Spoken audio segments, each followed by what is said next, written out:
Well, welcome everyone to another great evening here on the Sunday night. I can't say another episode of something because, well, I guess I could. Because technically we have done one of these before. But Sarah has graciously allowed me to take the DM seat once again here for our Sunday friends.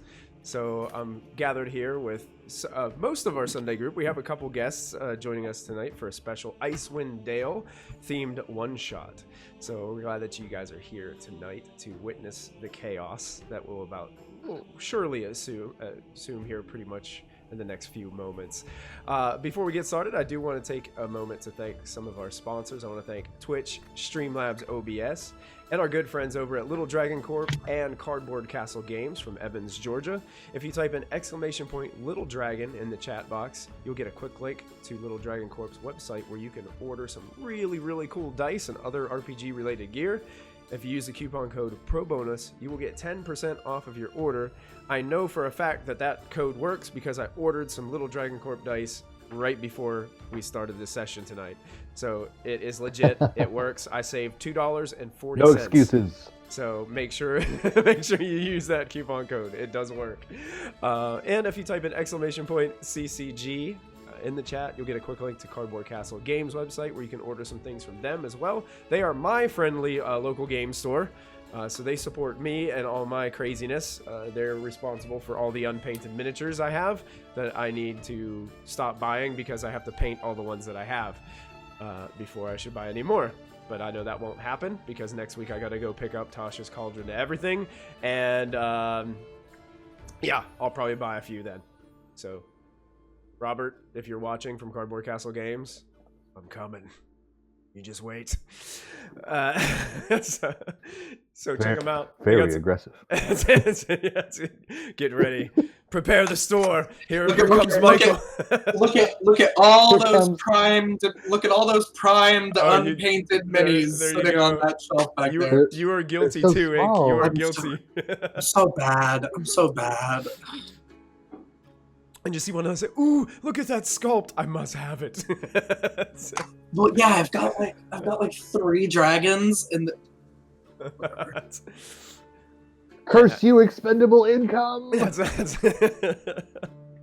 Well, I do have a special announcement. We are gearing up for Sunday nights because on Sunday, I think it's November the 22nd, so 2 weeks from now, Sarah will be starting Icewind Dale Rime of the Frostmaiden with these wonderful people. So make sure you guys tune in on that first episode, that first night when we meet their new characters and the campaign that they're going to be starting here as a follow-up to their Curse of Strahd campaign that they just finished up not too long ago. So that is going to be really cool. Make sure you stop by and support these guys and support Sarah as well as she starts that campaign.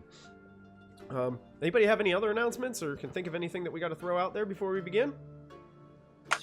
For Icewind Dale, it's going to have art and hopefully, if I can finish it in time, a custom like hand-drawn overlay, which Graf and I are working on together. So 2 weeks for us to finish that.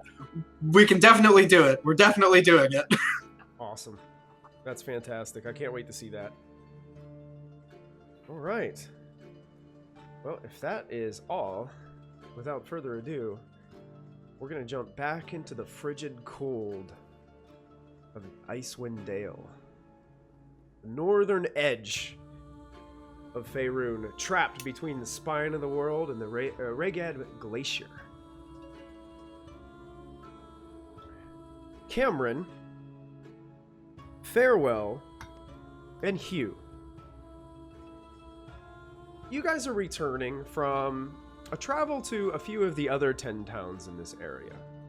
The freshly fallen snow crunches underneath your boots, or your metal features, if you will, as well, Farewell. I'm not sure does Farewell wear boots? Yeah, Farewell is not immune to the cold, so she's bundled up just as much as everybody else here. Okay. And Hugh is wearing hiking sandals and socks. Oh, yes, the hiking sandals, yes. Cameron is done up like the kid from Christmas Story. Oh my gosh. Yeah. You guys... I triple dog dare you.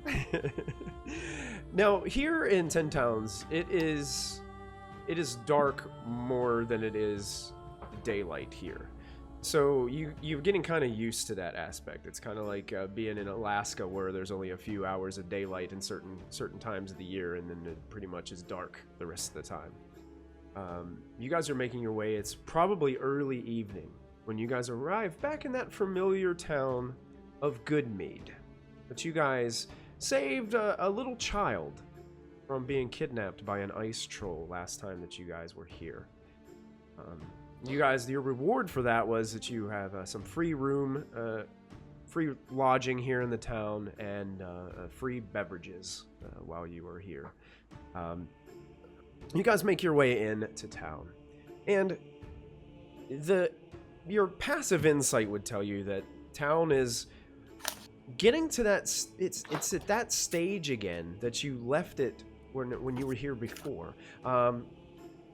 That sense of peace among the townsfolk has disappeared once again, and there's that fear that seems to resonate around Mead once again.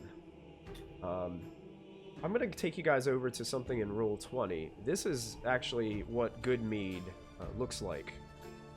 There's a map of the town. And you can see that it is not Is it fuzzy because of the snow, or? It should not be fuzzy. It should. Or is that just me? It's probably okay, just cleared up now. It probably just takes a minute to load. It's just loading. Yeah. Those are the loading pixels. Yeah, it takes a minute. Yeah. It did that for me too. It's a pretty high def image, good. So it might take a moment. But you can see that it is not a very big town. By all means, it's based off of a lake, and probably the population here is only about 100 people. And you're making your way back in, and there's a very large structure down there towards the dock, and that is Mead Hall. That's a very large tavern and inn.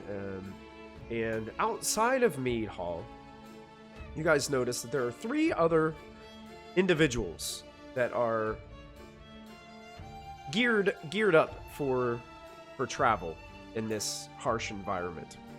They seem to be wearing some large parkas and things of that nature.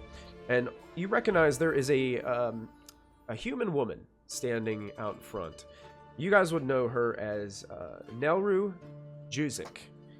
And she is basically the proprietor of Mead Hall. And there's some panic on her face and some despair. And she's talking to these 3 individuals as you guys are kind of walking up. And as you get closer, you start to make out some features of these new individuals. The first person that you notice, Matt, would you introduce what the characters see when they look at you? Your character. Sure. I don't know the relative heights of the people that I am with currently, but at least in comparison to the human woman, one of the figures is significantly smaller, clocking in at just about a little under 4 feet, probably. Laden with a number of sort of mismatched robes and a set of armor that looks like it was pieced together from about 24 different pieces of armor. A large, deep hood pulled up against the cold, but protruding out of the front of it is several inches of a slightly curved beak.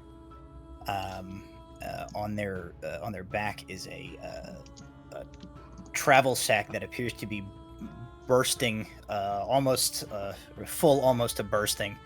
And on the outside of it, apparently after they ran out of space inside, they started just attaching things to the outside of the backpack. There's like pots and pans strapped to it, and little whistles and bells and shiny bottles, so that as they stand there having this conversation, every time they shift their weight, their pack is clinking all around. That's what they look like. All right, Graph, go ahead and introduce what the characters see. Sure. So Zanzibar is definitely taller, closer to 6 feet, with really messy white hair, but you can tell like by the way it's all done that he really tries his hardest to like tame it, and it just springs up and out and goes every which way. He's wearing robes that look indicative of your normal wizard, but there's also pieces of like armor that he has strapped around his arms and going up his legs, which makes like a weird mismatch of aesthetics. He has a rapier with like a huge, a golden hilt on his side, and it has engravings going up and down it. And at the top is like a very big green crystal. Currently, he is listening really closely to the lady and taking very, very detailed notes in the small notebook that he carries around with him everywhere. And on his face, his eyes are completely covered because he wears really dark circular shades. So you can never really tell where he's looking. Awesome. Fantastic. And Sierra, would you introduce your character for us? Sure. When you first look upon the young woman, it's clear that what you are looking at isn't human. Their skin is of the deepest ebony, the color and shine very close to obsidian. The thick platinum blonde hair is a stark contrast, and is cut in an even bow cut with two long strands that kind of blow in the wind. Their luminous eyes are a solid bronze and have a little bit of a glow to them in the winter light. And you see that they are set in a very ageless square face. You can't really tell how old this person is. If you were to look closer, you do see the dusting of gray feathers on their forehead and the wrist and ankles that kind of peek out from the dark cloak that kind of sits over her. Besides their physical traits, you do notice their attire is kind of odd. It's the full dark cloak. You see a little bit of fur kind of stick out from the wrist. And what actually strikes you as odd is the odd large skull that sits on their left hip. Awesome. Fantastic. You guys are having this conversation, and all of a sudden this Nelru looks and sees the three other adventurers heading into the center of town, and immediately kind of stops the conversation. Looks, oh, okay. Cameron, Hugh, farewell. Would you please come here? She calls over to you. Oh, hey, sure. No, Ruth. How are you? How are you doing there? I wish I could say things were much better, but I'd be lying if I did. More problem? Is there another ice troll? We really dealt with that. Yeah, and you did, and we are so thankful. Incredible. Yes, farewell. Constantly we're having issues here. Yeah, you're right. They really got a bunch of issues here in this town. Yes, I'm afraid that this one is much worse.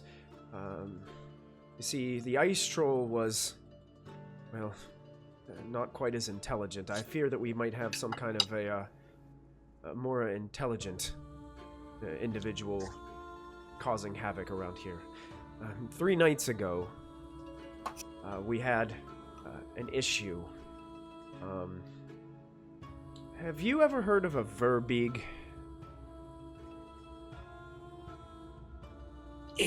It sounds but I have learned some big verbs before, you know. It sounds like you're saying something wrong. Well, it sounds very big. It is. Truthfully, it's it a big is. verb, you know. How about a hill giant? Have any of you ever heard of a hill giant? Okay. We got a neighbor who's a hill giant. He moved into the neighborhood about two summers ago. He's all right. Probably He's a nice just a guy. regular sized. His lawn is real messy though. It's probably just a regular sized man, Hugh. Oh yeah. That's right. You know, all of you tall folk, you all look alike to me. Eh? Really? Okay. Yeah, I No, mean, I know what a hill giant it took me ages to tell apart you and Farewell. It's very, very different. You probably look at each other like, what the heck?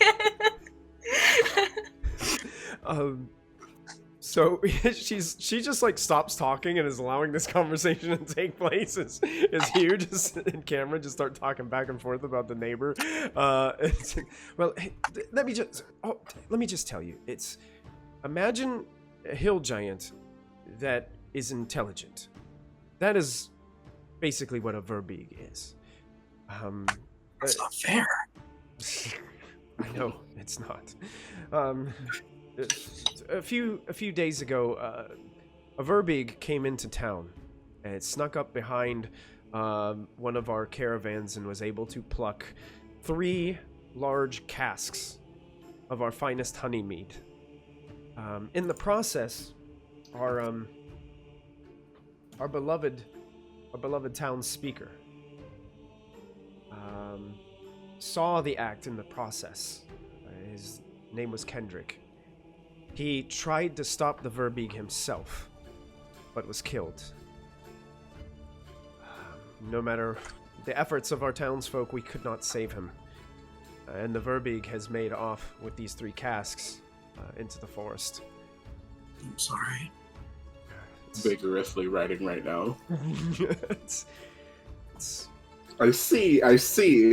It's terrible. I mean, because now not only do we have to deal with the impact of losing these casks on our economy, but we also have to think about right now we are leaderless. And a lot of our townsfolk, they want to see this Verbeeg brought to justice.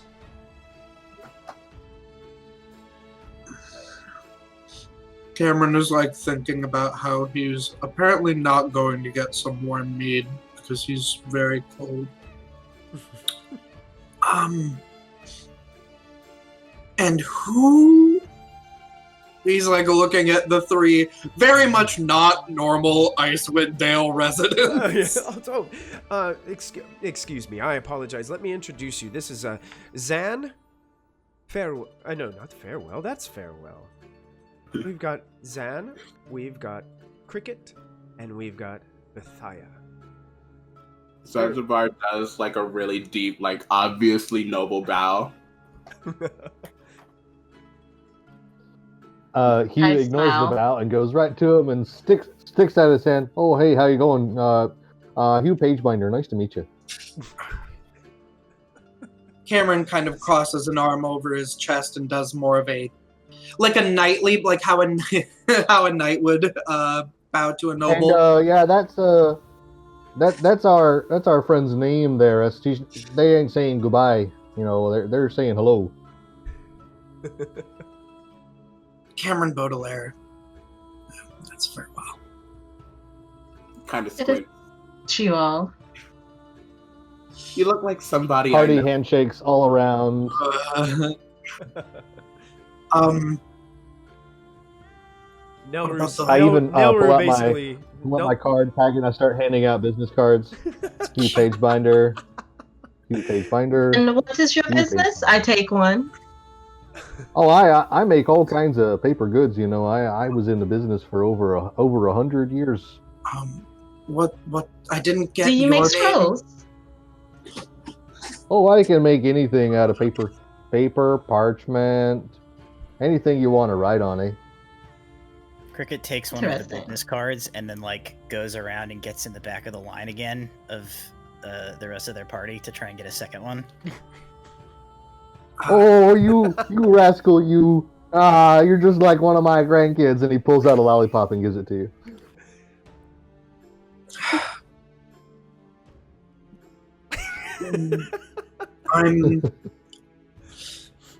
I don't observe many things, but I'm guessing that you all were probably going to be dealing with this intelligent hill giant? I mean, I would like to try. I guess I can't fault a can-do attitude. I don't think it's a can-do attitude. It's more of a, if we just let it slide, they'll just come back and bother more people later, and that's a bit of an inconvenience. So now, wouldn't it be more of an inconvenience if we go bothering them? I mean, if we go bothering them and we kill them, then problem solved either way. So it's a yes to my question? As you guys are talking, Nelru kind of interjects for a moment and says, of course, there's not much that good Mead can offer in reward for this this retribution and this reclaiming of our mead, but I can say that whatever possible findings that you should come across, they're yours to keep. Like to hear? Well, there, because last time we went on in an adventure, we found a baby. And we don't have room for a baby, even though babies are great. We returned a baby. And what type of baby was this? Like a It baby? was such a cute little baby. Like a baby? Like an actual child baby? Like a Baby. Like a baby. Baby. Like pre-adult, pre-child, pre-kid. Pre-child. Post. Yeah. Nothing. Post-born, pre-child. Post. Baby. Baby. There's nothing in Dungeons and Dragons that I love more than awkward group meetups. I love it. It's the best. Well, I was hoping So to is there have. any... Oh, sorry. You go ahead, Cameron. Sorry. I go was ahead. hoping to have some mead. I'm really cold, which everyone is tired of hearing because they live here. But It's not really that cold. Actually very My freezing here. Warforged I hate friend it. here is right. I would really like to have some of that meat, eh? Oh, sorry, Dragonborn. Sorry. Kind of turns back towards his friends. Do you guys really think it's that cold? I thought it was like a little bit of a chill, but I didn't think it was that cold out here. I'm freezing. Oh, I you're hate it. right. You're right, Mr. Zan. I used to have a lot colder than this. I used to walk to school in the snowy.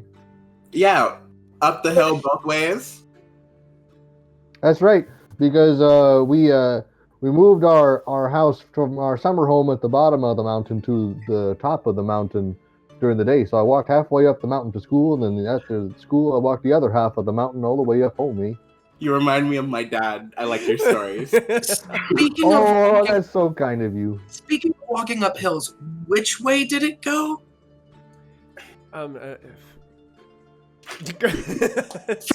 Farewell. We're always on the same page. I just really feel like we can have good conversations. Well, from what I could hear from people who witnessed some of the, they could only see a large silhouette moving in the distance, but somewhere to the east through the forest. East. Well, if we want to have ourselves a good drink reward at the end of the day, sounds like we gotta go and bother some giant fella. I mean, if Although you how he three can get wanted more to giant do than it, you lot, I'm not sure. if you three wanted to do it and you don't want tag-alongs, that's fine. But we've helped Good Mead before. We can do it again. I A bigger adventuring party would be good. I'm always looking forward to meet new people. It's a tactical advantage. If you're already adventurers, it doesn't mean you won't, be a drag. In fact, I greatly would recommend you come join us so that we could better take care of this problem. Go and bother some giant fella. No, I always say that. Oh! I always say that. A reward for a job well done is more jobs. So let's go do a job. Hugh! Do it again. What? Do what again? Sorry. Well, it Say it again. You know, I always say that reward for a job well done is more jobs. No, So let's go do not another you. job. Don't. You know, I okay. always say a reward for a job well done is more jobs. Hugh, the bird-like humanoid next to you This guy's got it. just repeated you word for word and with your voice. Like it sounded exactly like you. You know, this guy, he's pretty smart here. Pretty smart here. I definitely want to come. I love that. He says too loud. Fantastic. So, Noru comes out, or disappears into Mead Hall for a moment and quickly rushes out with a small tankard of ale and hands it to Hugh for the travel. You got this in a to-go cup. Well, it's the It's good all right, Mead I'll- equivalent. It's all right, I'll drink it here. I'll drink it here, eh? And he goes. Chugs it right there on the front lawn, basically. Yeah, quaffs. Quaffs, yeah. Like it's a quaff, but with like the least bit of spilling. Fantastic. So you guys make your way in the direction that you guys were pointed to, the eastern direction from Goodmead. And you guys start to enter what seems to be a forest of lush pines covered in snow. And you guys are making your way looking for various things. Who would like to, anybody would like to lead the party on this this tracking portion? Is there anybody in particular that would be skilled in that or think they would be the one to do that? I can try. Okay, thank you, Matthew. You know, I've got a I pretty can try. good survival. Oh, Matthew. Thank you, Matthew, for Yeah, the you go GM ahead, inspiration. I will definitely use it wisely against my players tonight. Wait, why does the comment with it say make him pay? Make them pay. I don't know. What do you do? He Michael, always says that. Michael, on my birthday. That's how he always says. Did you? everything. You just took the glasses off. You just took the glasses did. off. He took the and glasses hit me- off, and hit me with pouted. the eyes. Oh man. Took the No, glasses off, and kill me. somehow he's Kill me on my ready birthday. for the prom. Oh yeah, everybody! It's Ink's birthday. Happy birthday, Ink! Thank you. Yay! Oh, Ink, you We're just gonna got die. Ink. You just got a natural 20 for your birthday from Victoria. Oh, Nice. hell yeah. Okay. Oh, that's so weird. It's You- actually all of our birthdays today. Yeah, I know. Well, Chat. well, see, I just want to say, giving the paladin a nat 20 that he can use whenever he wants is a very smart move. Mm, Yes. Chat is coming in with some smart moves tonight. They're ready. Okay. So who's going to lead the way? I think, Sierra, you said that Bethia was going to Yeah, lead? I can try. Okay, go ahead and make a Yeah. survival I think it was check. Bithia. I can try. Is it Bithia? Alright. Bithia. You know what? People ask me this all the time. They switch. It's either Bithia, Bethia. It doesn't matter. Bethia is fine. The way I do it is I will put 2 E's there instead of that I, and that will help me to remember how to pronounce it. I think about bridge. think it's actually- Bithia. No, I actually think it is Bethia. I think it Bethia. actually is Oh. Bethia. Oh, so, Because when I was trying to erase that. remember. Okay. Yeah, sorry. You're good. You're good. Ooh, guys. I didn't roll too well. I'm not good in the Oh, snow. Oh, That's that's a 4. okay, you know. 4. Every time. Well, here's the thing. You have your whole group that is technically helping you right now. So if you'd like to make this roll with advantage, you can make it with advantage. Cricket happens to be very good at survival. I can assist. Cricket can help you. Okay. The gods know that Zanzibar has like 16 different maps on him at any given time because he hates getting lost. He still gets Right. lost. and as a dad, Pantheon Hugh is just Hagebinder is waiting. never lost. That's not even better. Not That's even a better? 7. That's not better. That's a 7. Only 3 points better. Let's get lost. We end up back at the tavern that we started at again. We're like, how did we do this? I just went around a tree and now I'm... Well, here's the thing. You eventually do find tracks. The issue is it takes you a lot longer than it should have. And Cameron, for Dragonborn like you that do not like the cold, this is making it even more miserable for you. Because you're out there looking around and you seem like you're walking around in circles. You're going through trees. Somebody thinks they found tracks and you're like, wait, no, those are our tracks. Guys, those are our tracks. He has been sniffling, and it's to the point where he's got 2 icicles coming down from the little reptilian slit slits for his nose, and he's like, "Guys, these are our tracks." We went in a circle. But so about 2 hours pass of you guys meddling around in this forest looking for tracks, looking for signs, when all of a sudden a figure in cold weather clothing seems to lurch out from between a few trees, running as fast as they can through the deep snow. Slung over their back looks like some animal traps. Like there's this massive metal cage over one. There's a few like bear traps like dangling behind, clanging off of each other as they run. One of the cage over the shoulder appears to have a like one of those white snow foxes inside.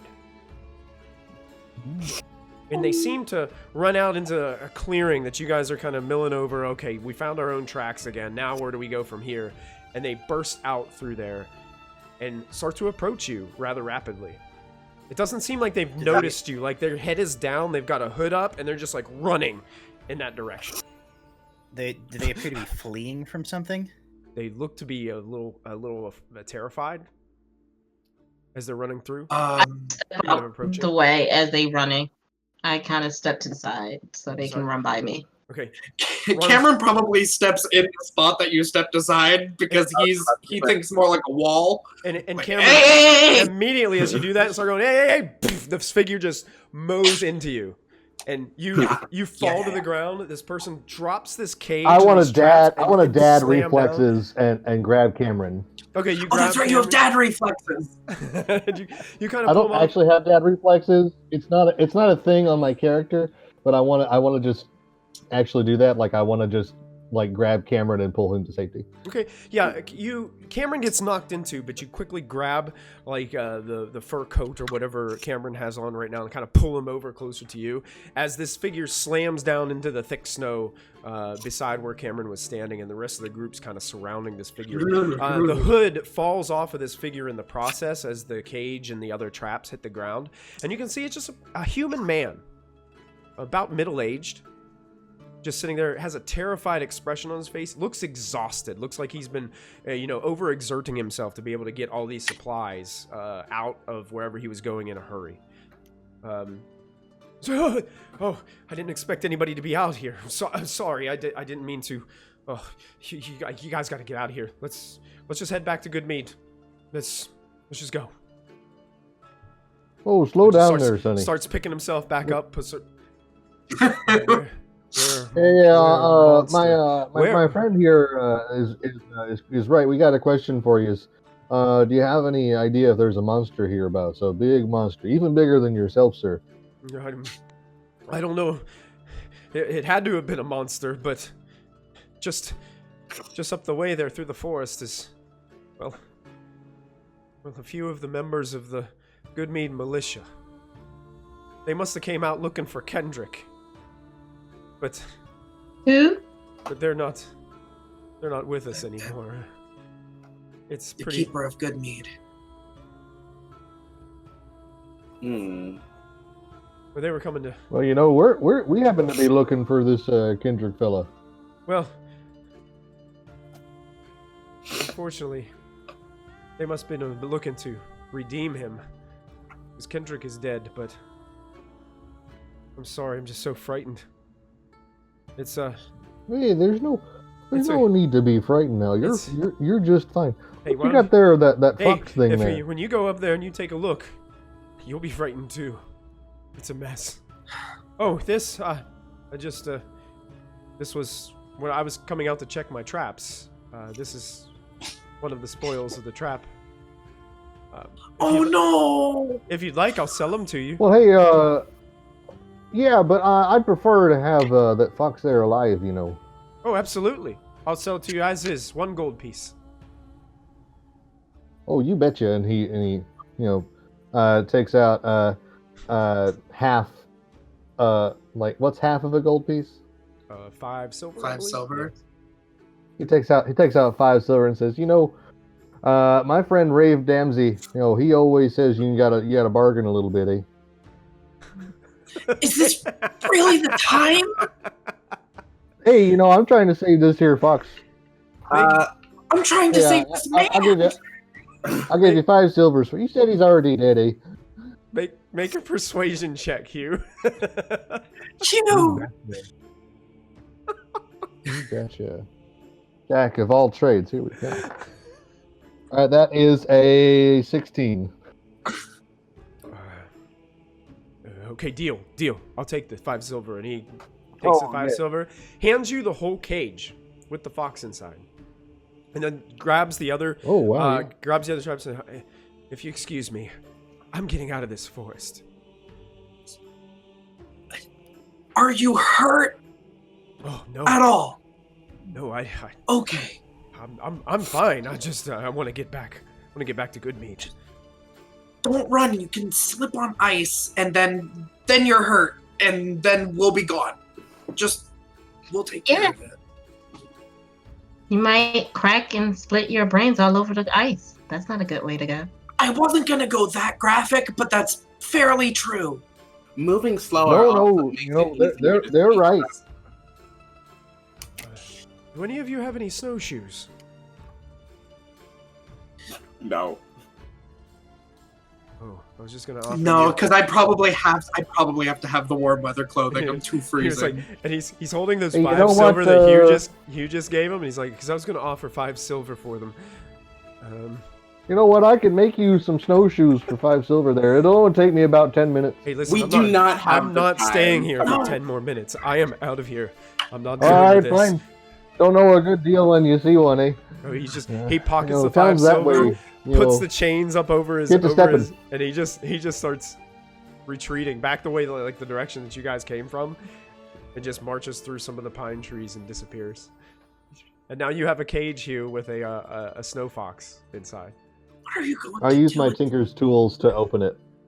Okay, you open it. All right, you letting it out. I'm offering it a bit of food. It's all right. Come here, Lee. Okay, Make an animal handling check. It's a militia.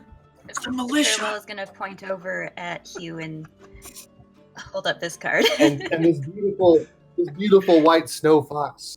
Foolish. Oh, that's a there's That's a 17. 17. It seems to take the food, and then You're free now, eh? Then sits down in the snow and just looks up at you. You want to come with us, boy?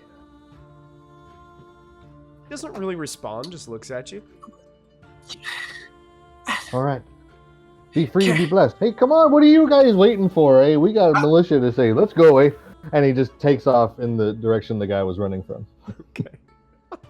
Cameron looks at the new members and is just like, if there is room in your group afterwards, and maybe if you're going south, maybe we can. Do you have magic? Do you have magic capabilities? A little, kind of. Yeah. Yes. Yes. Right. So he said we're saving the militia. I don't think that's going to happen, but we still need to go anyway. Yeah. Okay. Come on, you slowpokes. We're burning daylight. I'm coming, Hugh.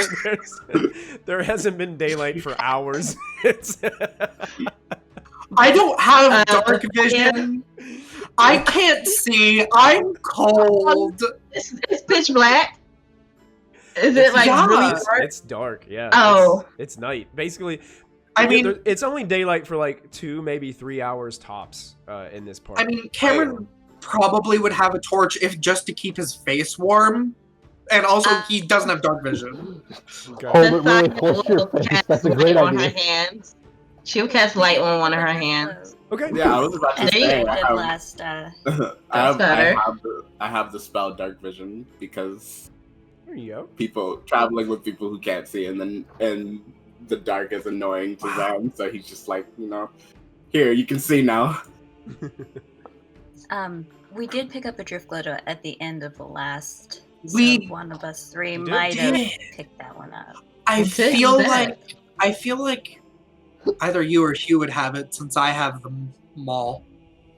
Hugh reaches deep into his cargo pants or cargo shorts and pulls out drift globe Cargo and shorts. tosses it to you. Here you go. His, Cargo shorts. his cargo shorts of holding.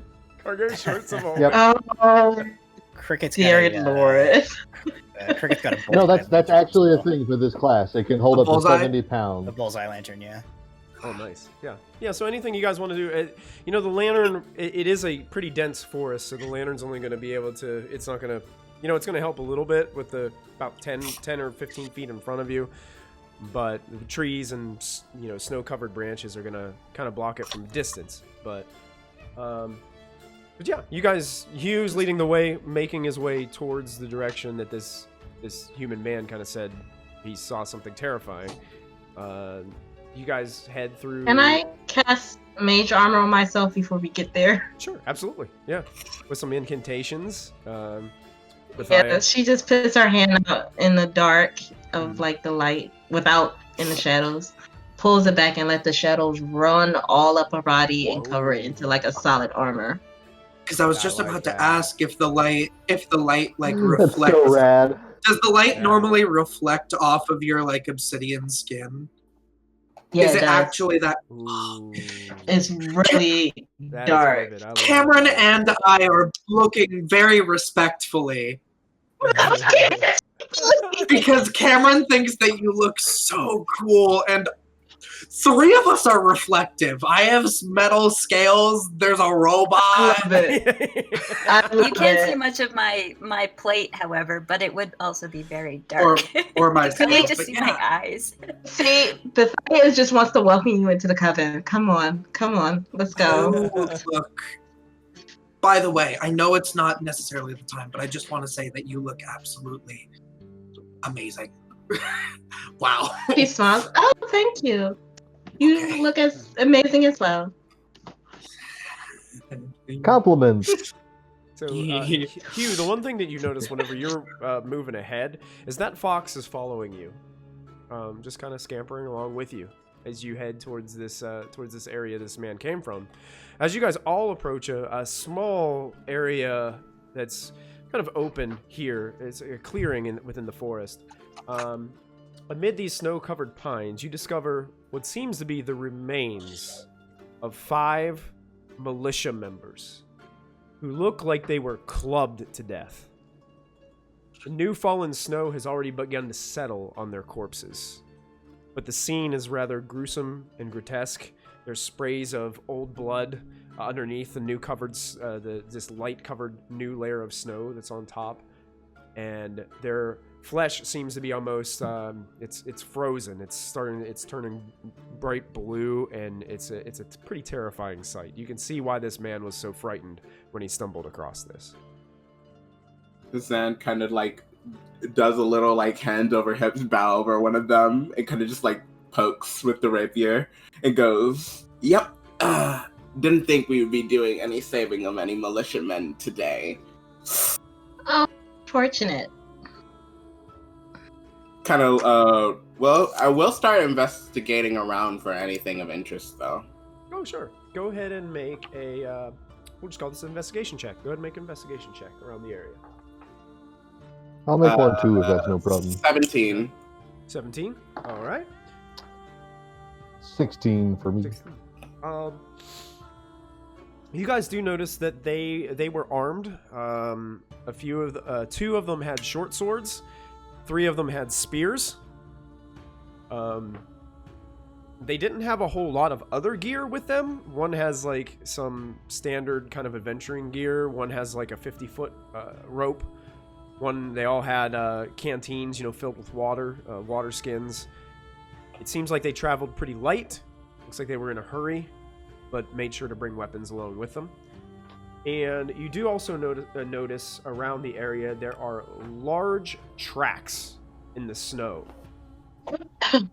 of it seems to be one massive figure that seemed to be in this area and Giant moved off east. Yeah, giant tracks. That's exactly what they are. And it leads off farther into the forest. We can see like the direction that it came from looks like a branch about 12 foot high is broken and dangling from one of the pine trees. And these are good Mead militiamen, or are they from one of the other 10 towns? Yeah, they're from Good Mead. Yeah. Okay. I borrow that rope. They're not gonna use it anymore. I'll put it in my shorts. Okay. So you got 50 feet of rope. Cameron would like to just stand sort of in the middle of the carnage and just do a quick divine sense to make sure that frozen corpses stay frozen. Okay. Yeah. So a divine sense is just like you can sense undead and I think there's other. There are others, not that I feel like they're going to be super relevant. It's like undead, fiends, celestial fiend. Oh, celestial. So I don't know if I might pick up a little something on you. Celestial fiend or undead within 60 feet, not behind total cover. Okay. So if the trees were thick enough. Yeah, as you're taking a moment to kind of concentrate and focus, you get no sense of any undead or any of those figures around within 60 feet of you. Okay. There's just a little like the only notion that something happened is that there's like a puff of air that went out in a ring around Cameron's feet that kind of disturbed the snow in sort of a perfect circle, and then it quickly settled among the trees. Love it. Wasn't me. I think it went deeper in to the forest. You might be onto something there. And that there's nothing else here for us. That's right. So why don't we keep on after it? Okay. I agree. You guys are heading, following these tracks as you make your way through the forest. I'm gonna go ahead and pull out my long sword that I got here. It says "World's Best Dad" across the hilt. Mm-hmm. Got it. Cameron keeps watching the Warforged and the Kenku to see if the two that don't normally talk are having any kind of weird mental thing going on, because like we each have a not talking. Every time the Warforged like holds up a piece of paper to communicate, Cricket is like dismayed, like, oh no, I don't. What do I do with this? Well, Hugh does have a lot more business cards. You might be able to sneak a few out of his pocket, eh?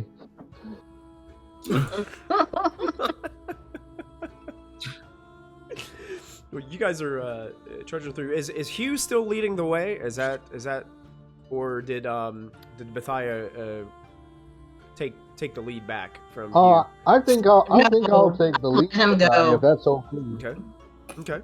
Cool. All right, let's go. Right ahead. I'll even give him a 10-foot lead. Yeah, same. I also let him like go ahead, and I'll kind of stay with the group. Like I'm moving through the brush. You can see flashes of my orange Hawaiian shirt, and like, but not everything. I mean, you're like chest up, because you're like squat.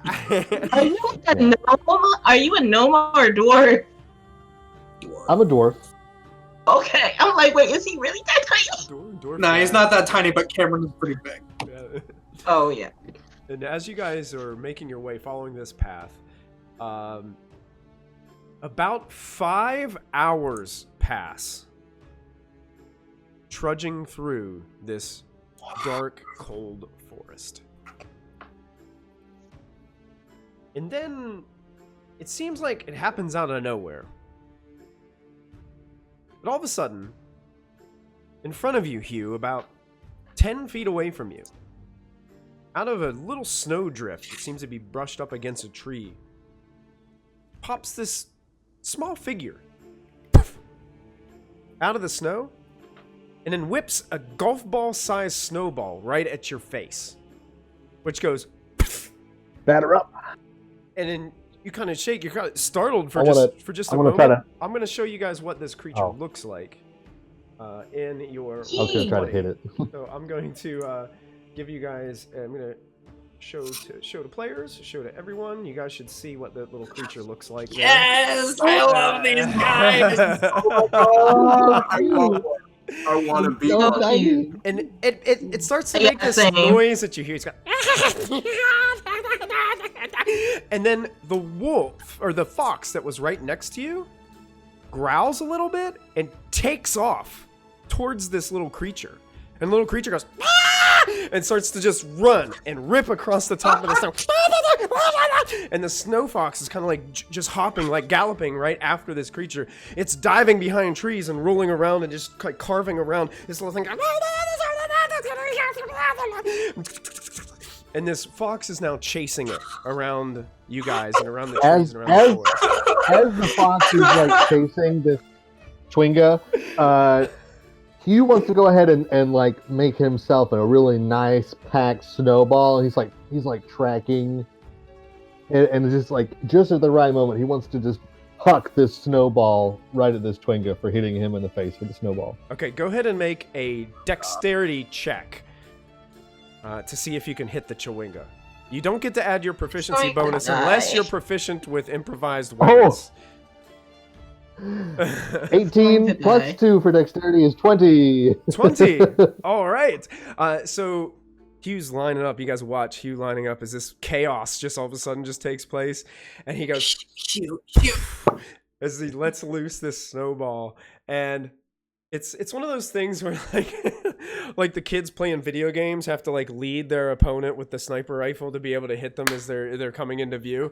He leads the Chwinga to where he's going, and then you just watch the Chwinga go and go flying into the distance. And then the wolf or Michael, the fox. did you say the kids with the their kids, video games? the kids with their video games. I'm old. No. I am the dwarf dad. No, remember? my grandkids play a lot of games like Because this. I am too old for Fortnite. Just remember. I'm So- too over.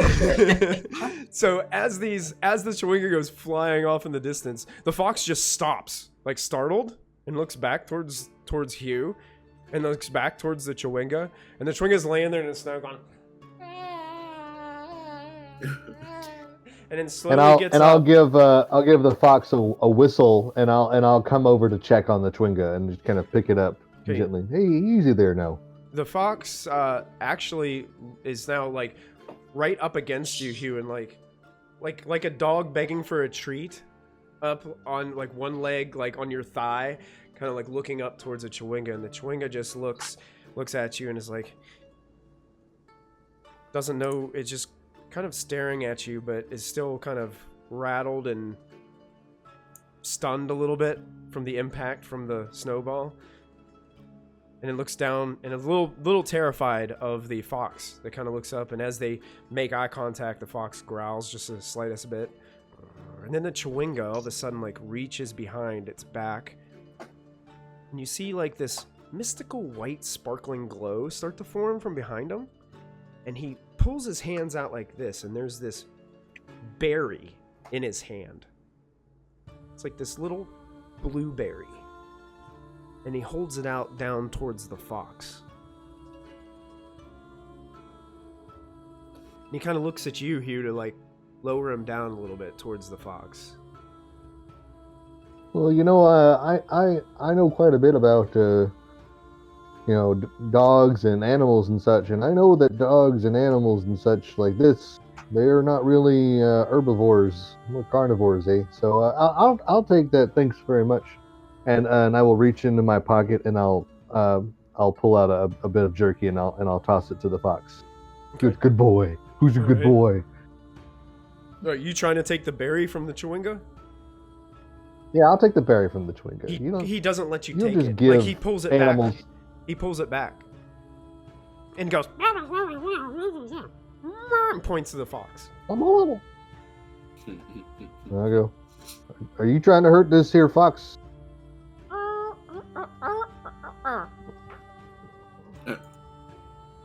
Okay. If this hurts the fox, you and I are going to have words.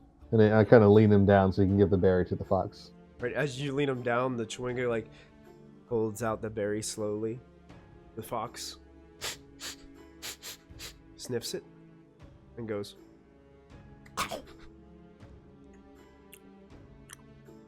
And at that, the Chewinga goes. And then jumps off of your hands onto the back of the fox. And sits like bareback mounting on the back of the fox. And the fox seems to be okay with this. And Hugh, the Chewinga, looks at you and goes. And starts to move its hands in a strange way. And all of a sudden this white kind of glittery mystical glow starts to emerge all around you. And you feel really great.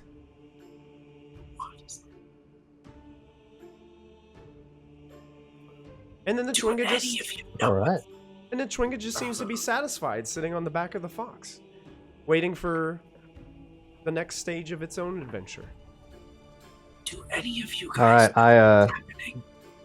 Can I try? Are we seeing this? I know, right? Can I Yeah, try you to guys like are get? you guys are all standing there like, what is going Can I try on to here? know what- Yeah, Oh, I mean, Yeah. Hey, little Chewinga there. My friend here is right. Have you seen any humans or a real giant one, eh? Oh, you meant ask them. I thought you were saying they were humans. That makes much more sense, Farewell. See, I understand farewell. Points. We're on the same page because I know pages. So you know, Jim, and so I don't forget to tell you, you now are blessed with a charm. You have the charm of biting cold, which means this charm has 3 charges that you can use at your leisure. As a bonus action, you can spend 1 charge to wreathe your weapon attacks with biting cold for 1 minute. Any weapon that you do this to will have an extra d6 cold damage added to its damage rolls. For 1 minute, you said? For 1 minute it lasts, All right. Does And that's three finite charges, or do those recharge? 3 finite charges. As soon as you use the 3rd charge, the charm dissipates. Okay. you were taking a lot of notes earlier. Do you know what these things are? do I? Who are these weird little men? I don't know. Would you think that Zan has ever seen a Chewinga before? Well, I don't think he's ever seen one in person, but he has proficiency in Arcana and History, if that helps. You may have heard a little bit of a rumor of some kind of magically strange creatures of elemental nature that sometimes inhabit the material plane. You probably wouldn't know a ton about them. You probably just hear what you heard from rumors and stuff like that. But Yeah, they do that's have, about it. you know, they do have the ability to offer charms and blessings upon individuals. Yeah, Across. Zanzibar says that, and then just kind of like shrugs. Things that come from different elemental planes and do stuff like that are all over, so they kind of just blend into each other at some point. Weird little men. Yeah, exactly. They're like weird little men. Weird little men. Exactly. Weird little Exactly. Weird little men.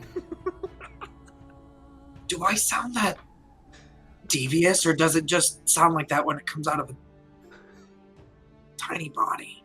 I didn't want to tell you, but your voice does have a slight, quality to it. You do sound like you're often planning something. Yeah. You always got wheels turning. No, No, no. no. I have negative intelligence. I don't know what. There's no wheels in my head. They would be too big. Call Maybe like little teeny tiny wheels, but I don't think that's how that works. Well, anyway, nice to meet you, little snowball person. And if you got no more information for us, I think we'll be on our way.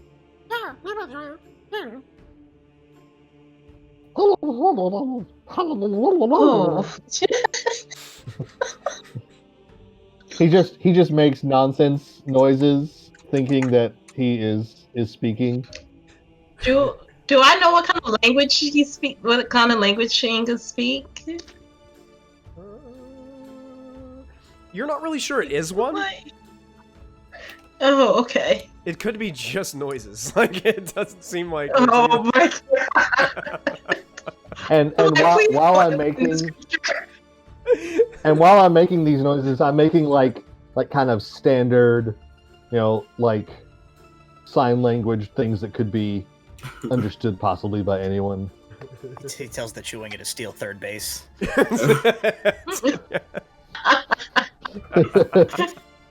I love it. I love it. Oh, no.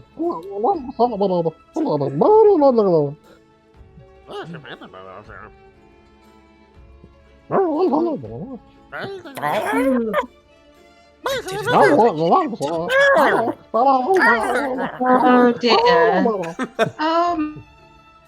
I didn't know that he was fluent. I don't think it's language. Well, What? Just blubbering. Sometimes you just gotta try. For those Right. who noticed, Let's keep on going, eh? Farewell's back is a shield with a face on it. And for the most part, it's just been sort of very stoic.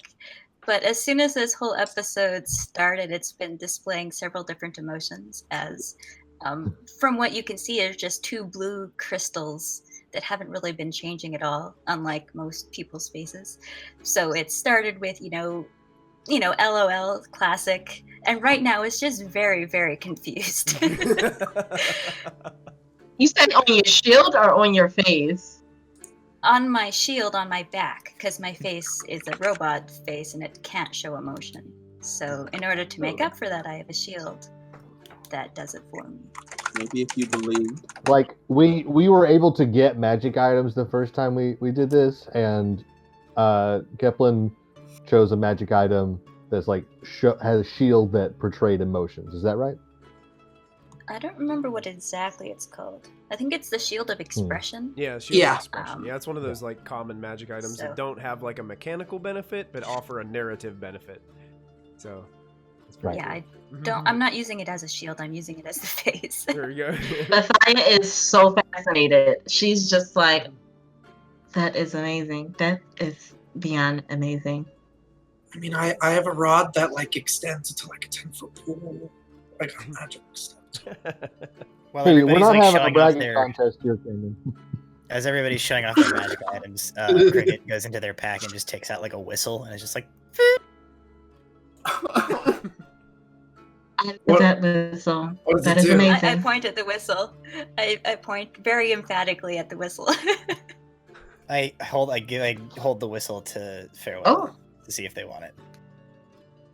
I sort of shrug and be like, You and then can't you see me go leafing wrong. through all of my cards. There's no air. And I dig out two that say, You don't have lips.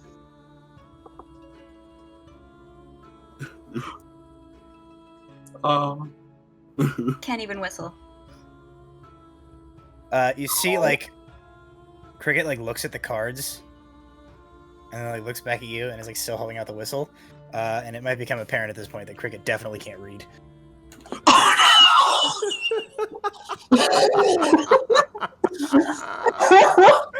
I point over at like the nearest first person and point at their breath smoke, and then I point over at my face and my covering, and it's not iced up like everybody else is. No breath, Cricket. She has no breathe. She no air. No air. No air. We're gonna die out here. Let's go. No, not me. I'm not. Let's come on, hey y'all, let's go. Enough lollygagging around. If See not you later, tiny physically, forest if person. not Come physically, on, then on Snow Shadow. the inside. You Let's start guys- going. And away we go. You guys are fantastic, by the way. That's awesome. So You can't read. I'm trying. it's so good. It's so good. So So sad. you guys trudge on for another probably 2 to 4 more hours through the snow. Oofta. You feel like you've been you guys have been following this trail, and all of a sudden, like, the footprints in the snow start to follow a little stream. It seems to be barely the only thing that's keeping it from freezing over is the fact that there's running water here. You guys are making your way now, following this stream for a little bit of time, when the trail finally culminates at a rocky hillside with pines growing around the base. It's set into the hillside are 3 cave openings. The frozen creek emerges from the western cave, which has a low-hanging mouth. The center cave is an 8-foot-high passage hewn from rock. It's moderately blocked by a tight stand and conifers and 2 massive fallen logs. In the northeastern cave has a big yawning mouth, and flickers of light seems to emanate from within this cave. The tracks of your quarry head through this entrance, the one with the flickering light. And I'm going to take you guys over to another map here so you guys can kind of see what I'm kind of describing. It might take it a moment to load. Is the fox still with us? Surprisingly enough, the fox and with the Chewinga on its back have followed you this whole time. And I'm going to shift ping you guys, if it will let me, down to the bottom of this map. And this is where the 3 cave mouths are. And you guys came from the south here, as the trail kind of seemed to emerge from stopped going east and started heading more northern. And that's where you guys find your party. What would you like to do? Well, I think we need to maybe come up with some kind of plan, eh? So, it looks like the tracks are heading towards this biggin. But if we come in the front door, he's gonna expect that. So I think we ought to probably try to go in maybe one of these other 2. Well, you don't know if they're all connected. I say we just continue following it. That's the point, right? Yeah, but if we come into his front door, he's just gonna try to smash us like those humans back there. They also said that this particular creature was more intelligent than your average hill giant. So, for all we know, we could be walking directly into a trap. That's right. What do you say there? Yeah, it's a smart monster. As they're talking, Cricket has like taken off their pack and has gone in and pulled a bunch of stuff out of it and has like cleared a little space of snow and has gone about setting out a little bowl and a few little like odds and ends, some like dried leaves, a piece of twine, some various things, and is like throwing it together in this bowl. Cricket is going to begin a ritual while they're like sitting here discussing. Okay. Does Guy is just going to watch. They're Does he just just going do to that? be like, does he just do that? from time to time, I think. Okay. They're preparing I something. think so. Yeah. So the ritual that I am that Cricket is conducting is Augury. Okay. That's one that's So- rarely used, so I'm gonna need a refresher on that. So basically, This is totally the point for it. Yeah. this is sort of a bit of divination magic, and basically, you receive the wording in the spell. Anyways, you receive an omen from an otherworldly entity about the results of a specific course of action that you plan to take within the next 30 minutes. Results.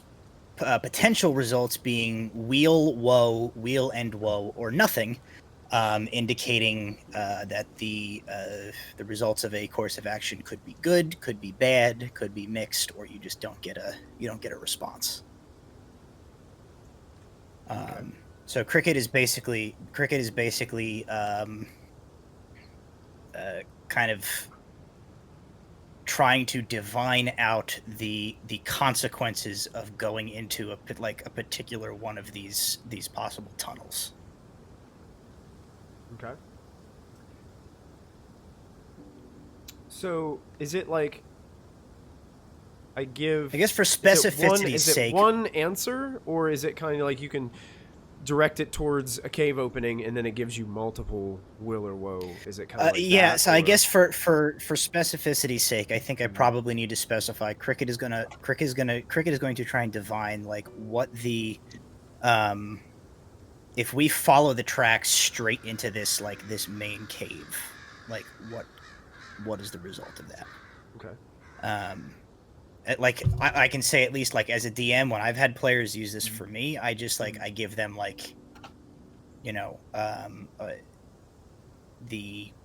however it's flavored, if we go in here and the giant is going to sit there and crush us to death with a huge mallet because we're going to walk straight in his front door and be like, woe comes up. Of just bad result. It's not supposed to be like specific, I don't think. Just sort of like. Okay. Yeah. So basically, looking towards the tracks. I guess you're focusing on like the stream where the tracks seem to follow beside, or no, you're focused on the right side. So you're focusing on the right debate, side. Yeah, the debate that the people were having was like, do we follow straight after the tracks or do we try and circumnavigate around? Cricket is going to try and augury out, like, if we follow the tracks, is that good or bad for us? You get a will vibe from that. You get a peaceful sense from following the tracks. Okay. So as Cricket conducts this ritual, eventually everything in this little bowl that they have set out goes and just a tuft of smoke comes up out of it, to which Cricket quickly scans, and then just points in the direction of the tracks, and folds their avian hand into the closest simulation of a thumbs up they can give, considering they only have three fingers. It's just like, you think that we should just go straight after it? Thank you. Sneaking would be good, I think. The paladin, who has been walking Mr. for 10 hours back there. Yeah. The paladin that's been walking for 10 hours today. Give me a sec. If we're going to actually be going into the front entrance, I want to at least be prepared. And Zanzibar will also cast Mage Armor, to which he just kind of reaches for his rapier and just cuts a hole in space-time, which they're screaming souls that are kind of reaching out towards him, and he just kind of steps through it. And there's a glow that goes over his body and then fades. Subtle. Awesome. This is why Vithia is just going to invite both of them to the covenant. She said, we need an augur and we need this. Whatever that is, we need it. Cricket is like... The guy is clapping. They just... I don't need divine sense to know that now I have a... He kind of I have a vibe. Kind of looks back at them and he kind of waves like he's friendly with everyone that's in there, and it closes shut. Wonderful display. I love that. That's beautiful. Can we like stay Very- before we like cut holes in the air filled with souls? Can we just like I'm gonna do a thing. I told you that I was going to get prepared. He Little did bit warn you. Oh no, but see, prepared to me is like I'm gonna tie my shoe.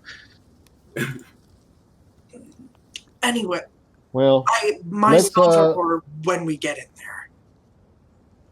there. Cricket here says we can go ahead and follow the tracks, so here we go. Okay, but you didn't agree with me when I said that we should follow the track. So why are you? That's Use fine. magic. No, it's fine. Well, hey, Cricket, come here. Hey, like, We're gonna second, sneak. One We're second, gonna farewell. One second there, farewell. Hey, I'm sorry. All right. I'm talking. No, I'm sorry. I disrespected you, and I'm real sorry there. Can I? Will you forgive me, son? Yeah. It's okay. All right. And he smacks you on the back. All right, let's go. I'd probably have to like squat down so that you could like. Well, fine. Yeah. It's a culturally okay, good game. Okay, let's go. Okay, good game. Understood.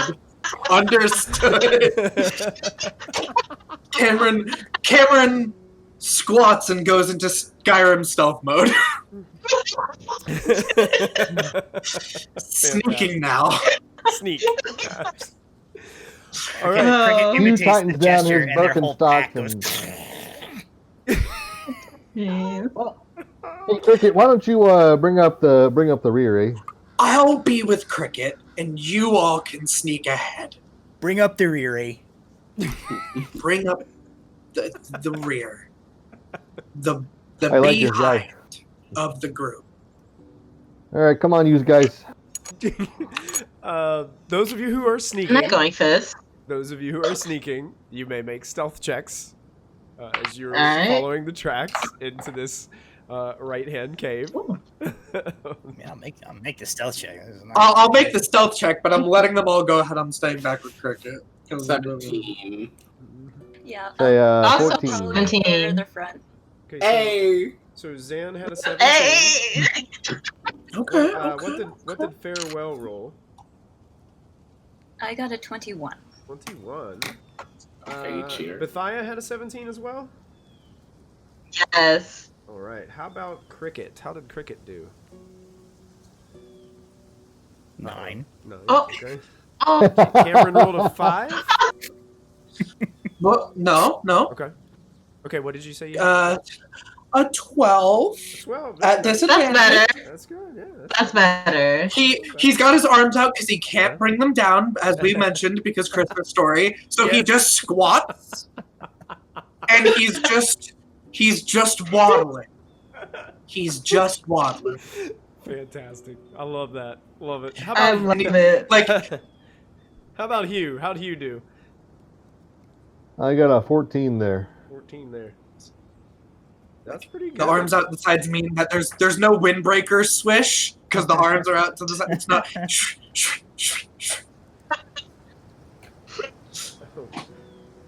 Wow. I cast love polyester. That's pretty good. Oh, Okay, so you guys you guys are moving through the cave, and I'm gonna go ahead now. You guys can see flickering light up ahead, so it's not pitch black here, but you can tell that it's coming from. It would be dark without this distinct light source coming from ahead. Does anybody have anything that's lighting that they would like to extinguish because you're trying to be sneaky? That would be. yeah, I take off that light. Definitely take off that light. I don't have dark vision. I was using it for him. Okay. Yeah, put the torch just in the snow and just. Got it. Well, you had the glow globe. Cool. Turn off the go globe too. I had a torch to keep warm. Okay. So with no light sources, we're talking darkness. Yeah, it would be pitch black, but you can see it's like there's obviously like flickering fire or torchlight coming from you can see where you're going, but it's dark around you as you start to enter the cave, so you can can catch the edges of the cave. But the light is definitely a little bit into the distance, but you can tell. Cricket will because they got that bullseye lantern. Cricket will like iris the bullseye lantern down so that it's just like a very small beam of light, like right kind of in front of them, Okay. just so that they can Like a watch laser their pointer. Oh, Yeah, there watch you their go, footing yeah. a little bit Yeah, nice. without casting like a big light as they walk. I'll stay close to you because Okay. that's a good idea. Cricket like holds up a fist for like a fist bump and is like behind. Cameron's like he's got the like behind. Very good. Like the cat should. It's like, no, I went to turn and I went to turn and my knee actually hit my desk and I just sucked it in. No, but like so many characters. It's just so funny. It did. It very much fit the. It fit. You guys are sneaking through the cave. You're focusing on this light ahead. You can hear some of the things in Cricket's pack rattling a little bit, and it causes a little bit of an echo off the cave walls at sometimes.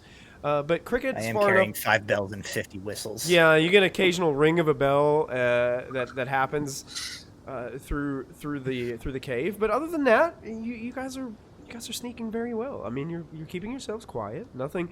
You're not causing any huge, enormous loud noises that are echoing out through the cave. You make your way into a cavern that is slightly sunken. Like, you guys kind of slowly descend a little bit into this open part. And it seems like there's other tunnels as you're looking around that go into this area. There is a large bonfire in the middle of the cave that's keeping it relatively warm and well lit. The scent of roasting meat fills the air. And there's a hunk of meat that drips juices onto the fire. It seems to be placed on some kind of rigging over top of the fire. It's currently cooking. Goats and sheep are held in a spacious animal pen enclosed by a crude wooden fence. Other features of the cave include a wooden cart with a broken wheel, 2 old crates, and 2 barrels.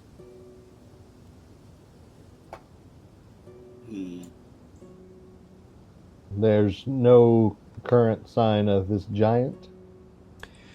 You don't see this being occupied by any living creatures aside from the goats and sheep that are in that pen. And it seems like as you came in the cave, the tracks dissipated as the snow wasn't there anymore to be able to leave the tracks in the snow. So When we were coming in, did we see any like coming and going tracks, or only just the fresh tracks going in? fresh tracks growing in. All right. Well, seems to be no one here currently in this room, but I don't think anyone's come out again. I think we need to keep going. Yeah, I would be sneaking towards the far end of the room, but unsure which path to take. Like this one up here. Yeah, either that one or the one behind the bonfire. Oh, the Why music. don't you changed. choose, Keplin? Okay. Me? I'm not playing. I'm not No, I playing. said, Keplin, why don't you choose which direction we go? Farewell's in the room. Farewell would probably just go to that one right there, not the one behind the bonfire. The one Okay. more to the All right. right. More to the right. I will follow. Okay. And as Hugh Got my is sword out, of course. following behind, what are the rest of you doing? Rest of you following along? Doing anything else here? Can I look inside the crates? The little barrels? I am still sneaking, but I'm kind of want to quietly look. Yeah, sure. Open one. They are currently shut, and it would require you to pry them open because they're basically like hammer nailed shut. Okay. They look like they were Yeah. stocked to be Cricket like is shipped in a already caravan holding a crowbar out at the thigh's elbow. As she the second she realizes they're nailed shut, the crowbar is yoink.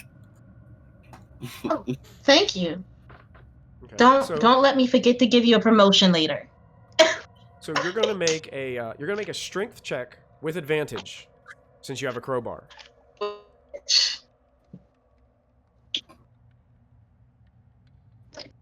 Ooh! So loud. I'm sorry. Shrinking against the wall, What- cringing. what- My Really shield big is dice. showing cringe. Yeah, we're gonna get to the noise in just a minute. I just have to get the result of this roll first. Strength check or like just strength. Yeah, strength. Just a basic strength check with advantage. Okay. All right. Cool. 18. 8. So there's goats in the room, sheep in the room. Yeah, there's the pen on your map. It's to the right. They're kind of there's a pen and it seems to be roped shut.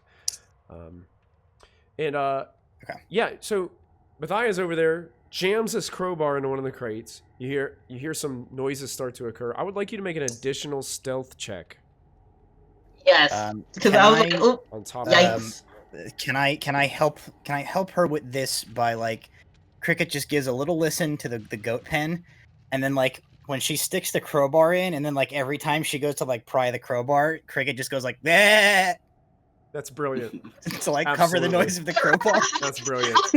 Actually, you know what? beautiful. Actually, you know what? I've seen other dungeon masters do this for brilliant ideas. You don't even have to make a roll. That just happens. Oh, Because that's fantastic. good job, That's bruh. brilliant use of mimicry. So you grab this thing and you, and as that, it's like as you pop the lid off this crate, as it slams down to the ground. Is there a goat in there? No. Cricket like turns around, like Ah! Cameron's like warming himself by the fire. He's like, he's so cold. He's just huddled up next to the fire. Well, like he's like putting his like face kind of in it, not in it, but like trying to like thaw his face off because I have fire resistance, not immunity. But yeah, his face is pretty much like in. His face is like pretty much in that fire. I thought he was just putting his face in the fire. This crate seems to be packed full of straw.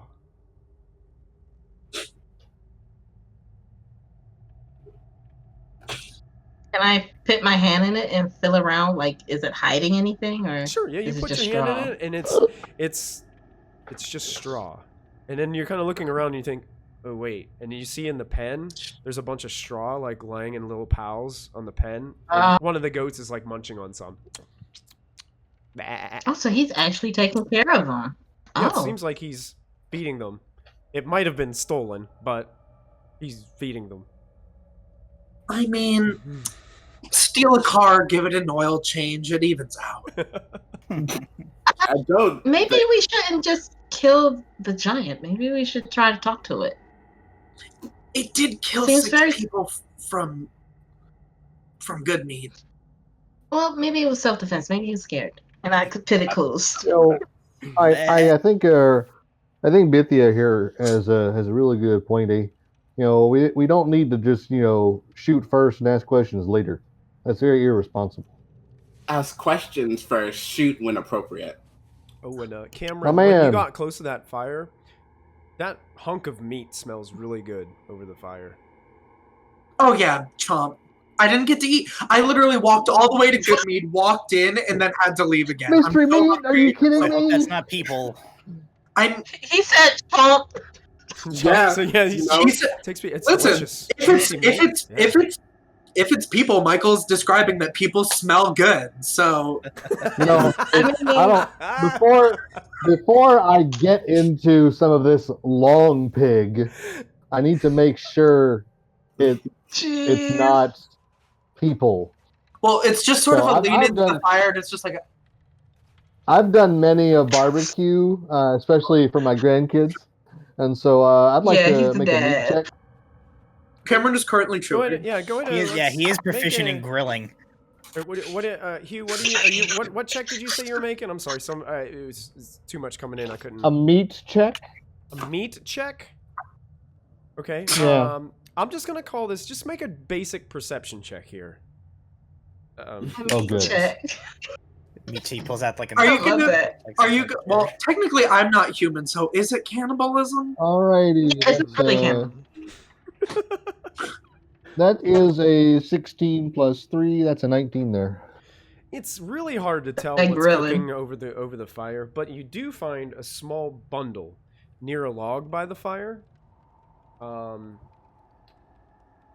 you find it seems to be some kind of like shoulder bag, and there's like this kind of like how a dwarf dad would know this. You know how people have those tool belts that have the little hook that the hammer kind of slides down into.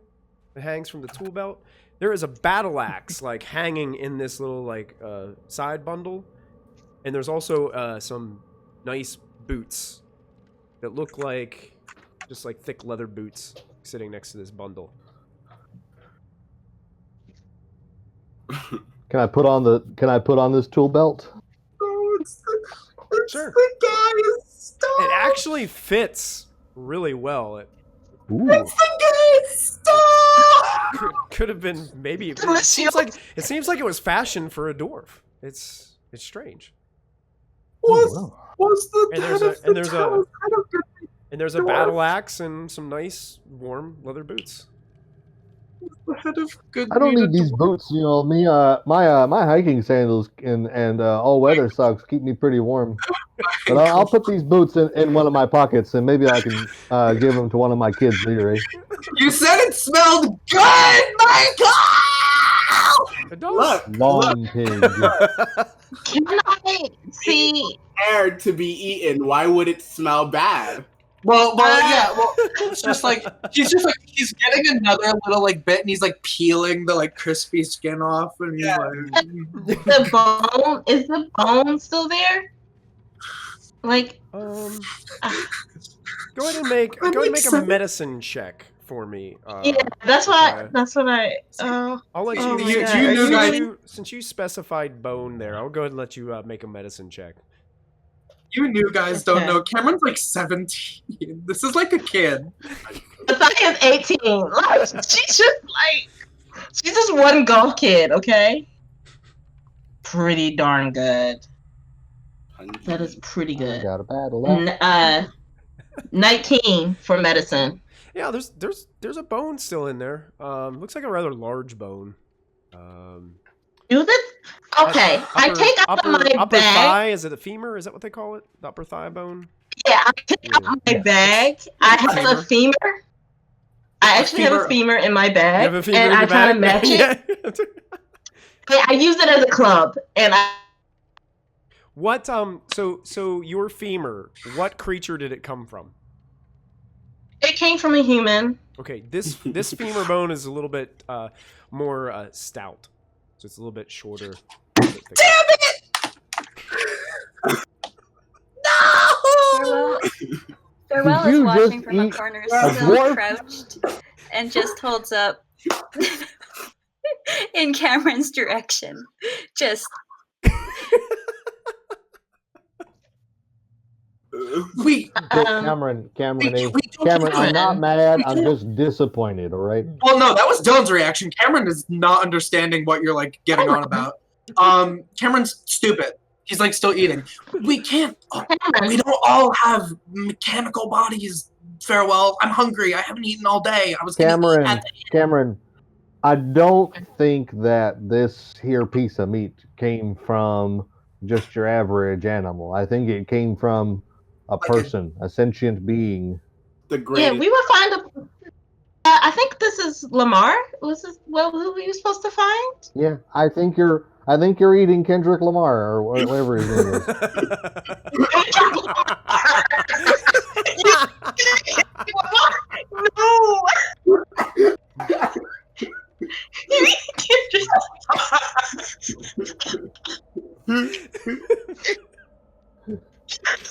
No. Wow.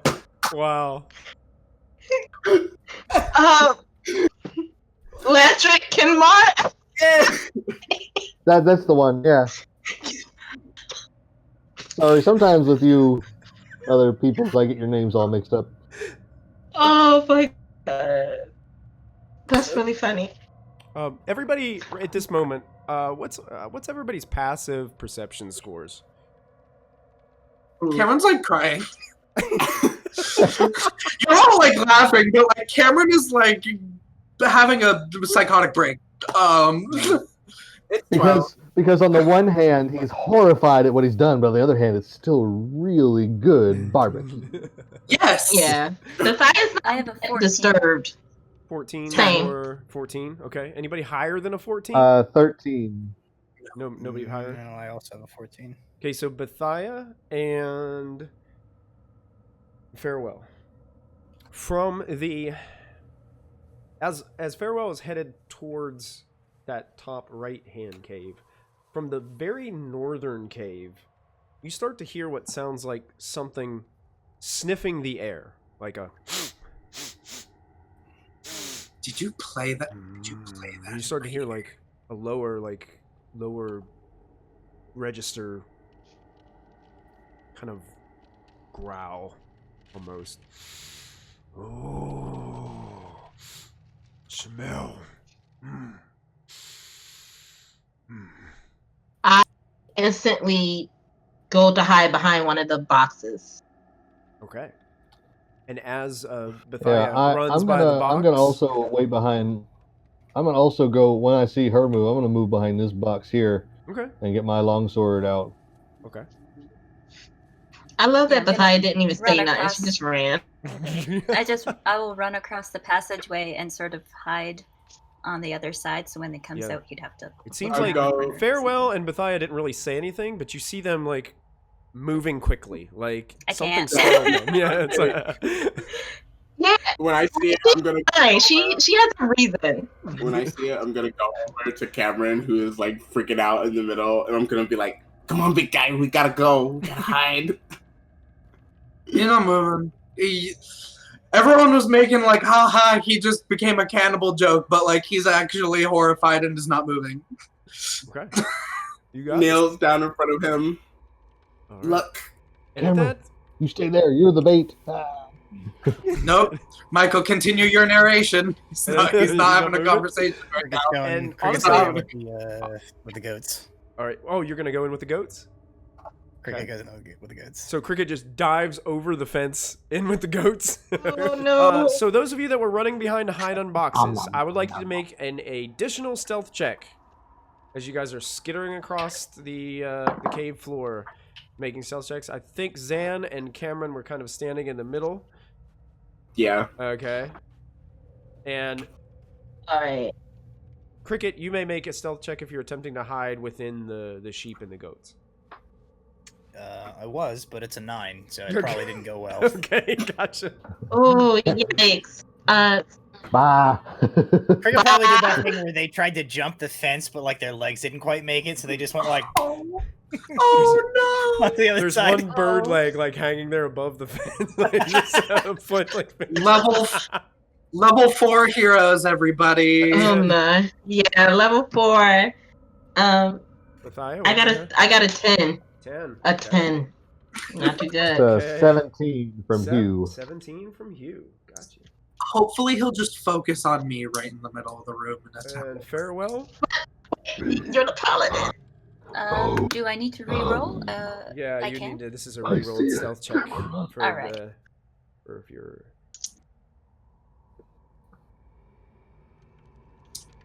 22 this time. 22. Nice roll. Okay. So you guys get into position. Cameron is saying lock there with Zan, I guess, blocking or comforting him in some fashion. I'm shaking him. Shaking through this motion. Together. Out of that northern cave, it's completely dark. But then you start to see this form kind of emerging out of the darkness, this large lumbering form. It's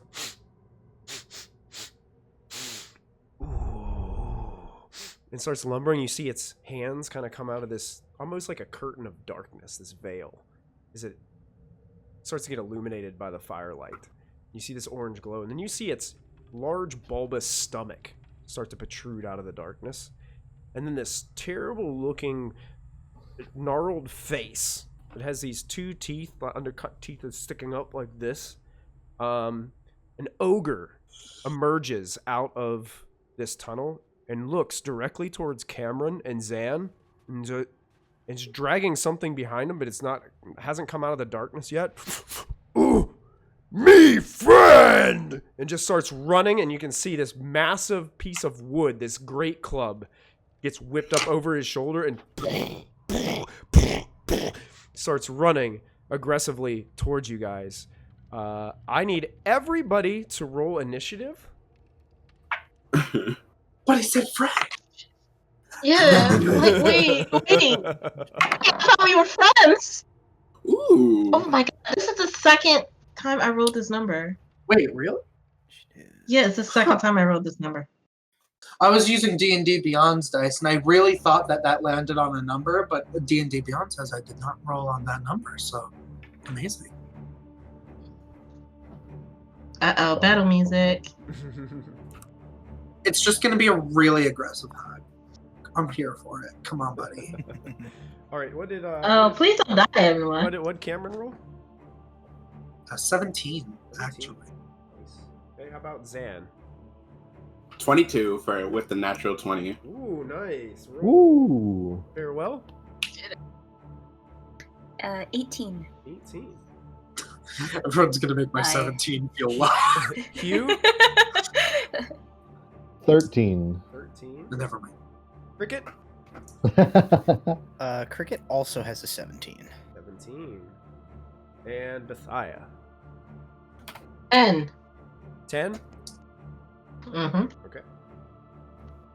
Okay, I'm gonna order these up real quick. See, but this isn't the thing that we're looking for, though.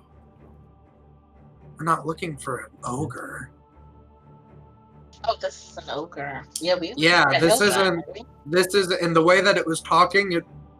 This isn't what we're looking for. Because a hell giant is Could told be. this- These, We could were be told these this country woman was bumpkins very, very smart. don't know the difference. Yeah. Okay. First Glad I know. to react as this thing is charging forward. It's still about 20 feet away from you, Zan, but you're the first to react. How do you respond?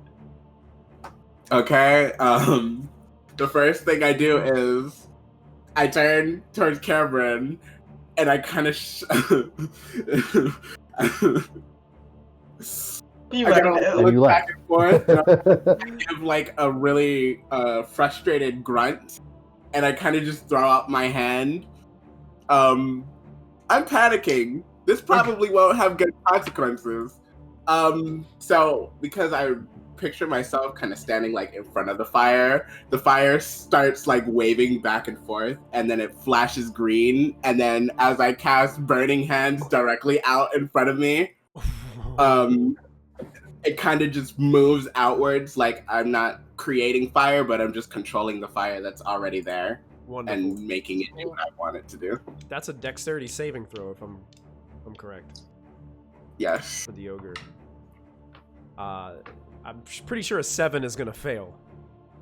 Yeah. Okay. Go ahead and give me damage on Burning Hands. Okay, that's 3d6. I have a lot of d6. What happened to asking questions first? Attack when appropriate. He's running at me. Yes, He said me friend. He said me friend. No Sorry. time for questions. Yeah, see, 14 we're all about fire. asking questions until the DM says roll for initiative. I guess 14 this fire. would be an appropriate time, I guess. If there's time for questions, question. But I'm not gonna let somebody just walk all over me. Yeah, I'm not gonna let him run towards me with a great club. I don't care if he's shouting friend. But that's 14 That could just fire. be his battle cry. Maybe he just really wants a hug. Yeah, you don't know. Well, fire I'll is give him a warm hug. like a hug, so What was the total damage? 14. 14. Very nice. As the fire consumes the ogre, you hear him cry out in pain. Oh, friend, me friend! As this is taking place, the fire shoots directly from either side of Zan and consumes him in that shape as he moves forward. Anything else you'd like to do, Zan? I'm staying next to Cameron. I'm going to protect him if Okay. anything goes. Oh, that's nice. Awesome. Protecting Cameron. The wizard standing in front of the paladin.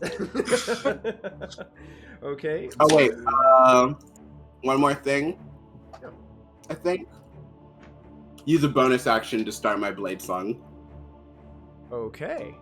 What code? Describe that for us. What does that do? I can twice for short rest. I can use a bonus action, and it gives me a +3 bonus to my AC and a +3 bonus to con saving throws. So basically, I kind of just stand up after I shoot the fire out, and I kind of like stomp the ground, and like runes go around me. Mm-hmm. There's also a lot of screaming from the souls of the damned, but ignore that. As they echo through the halls. We love the souls. Fantastic. The next to go is Farewell. Farewell. You see this all happening. Doesn't appear that the ogre even knows where you are.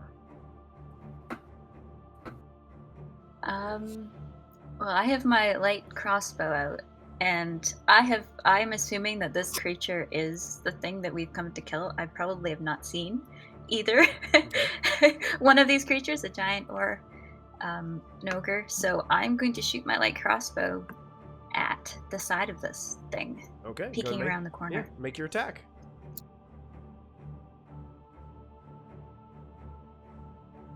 It's a 17. 17 hits. Roll that damage.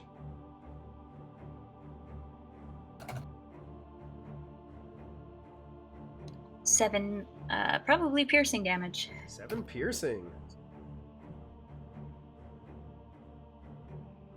As I sort of back up again and start to reload. Reload, yeah.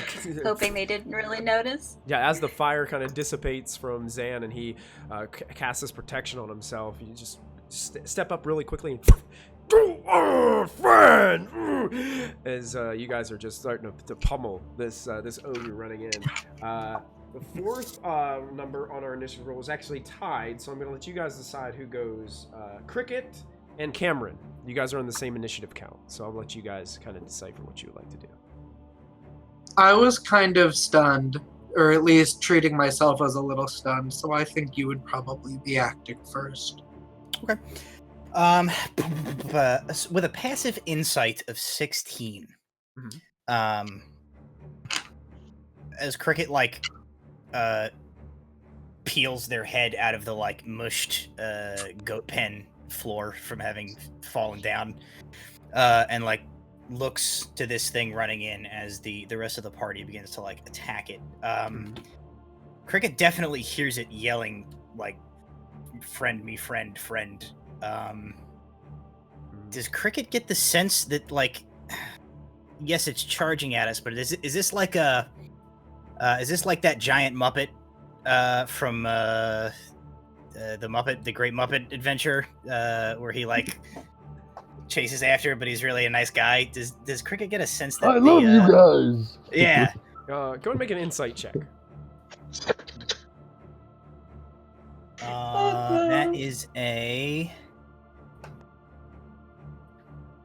20.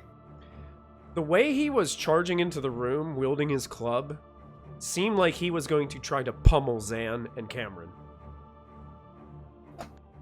So his words don't match his behavior. Interesting. He just doesn't know any other comment.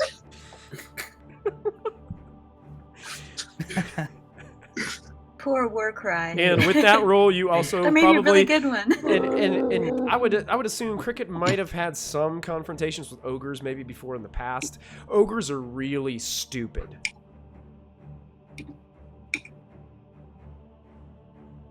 Okay.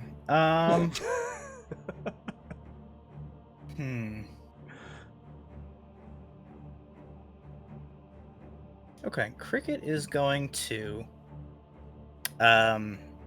open the gate to the goat pen that I assume they have just now realized was like 1 foot next to them when they tried to jump the fence.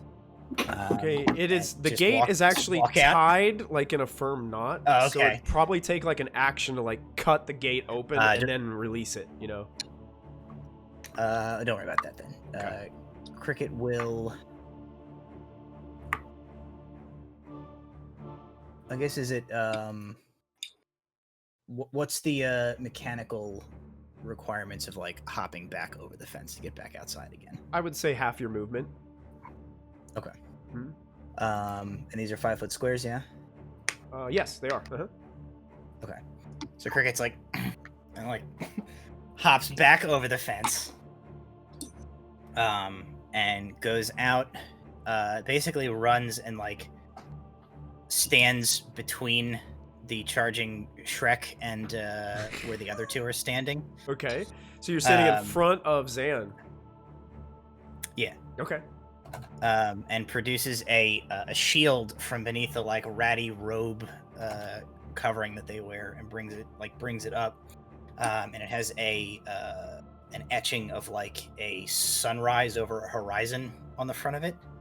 And Cricket is gonna yell at the ogre as it's coming in its own voice.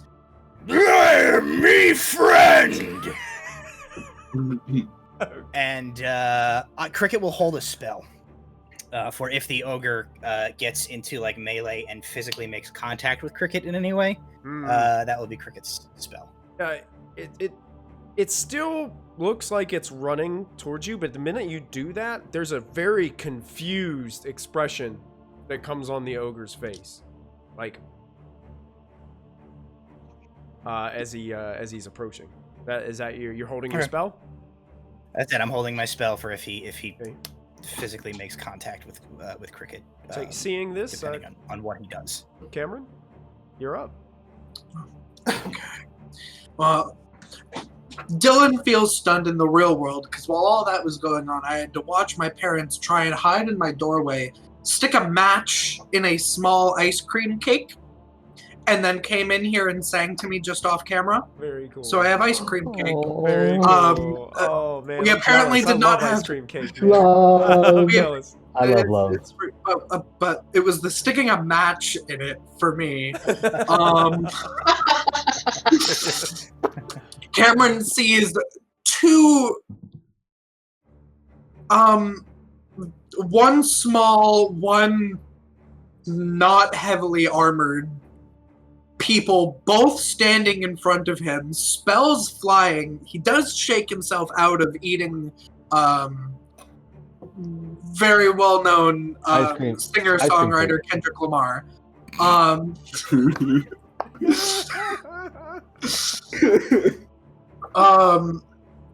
And I gotta be honest, it's still just really confused. So I'm just gonna say takes the dodge action. Dodge action. Okay. Perfect. I gotta roleplay that out. I have no idea what the F is going on. I'm the dungeon master and I have no idea either. I love it. People are shouting friend. There's fire. And yeah, what the F, eh? What the friend? Well, I will at least say he does a little bit of his movement to stand more so beside Cricket, but takes the dodge action. So, because he's more so just looking on in absolute confusion. Okay, yeah. I have 9 intelligence. Perfect.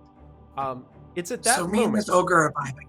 It's at that moment you're getting yourself in a way of dodging stance. You can see this taking place in front of you. When from the tunnel to the west. Oh no. Over by this wagon that didn't have one wheel. Emerges out of a veil of darkness. Well, you can see it's holding a torch.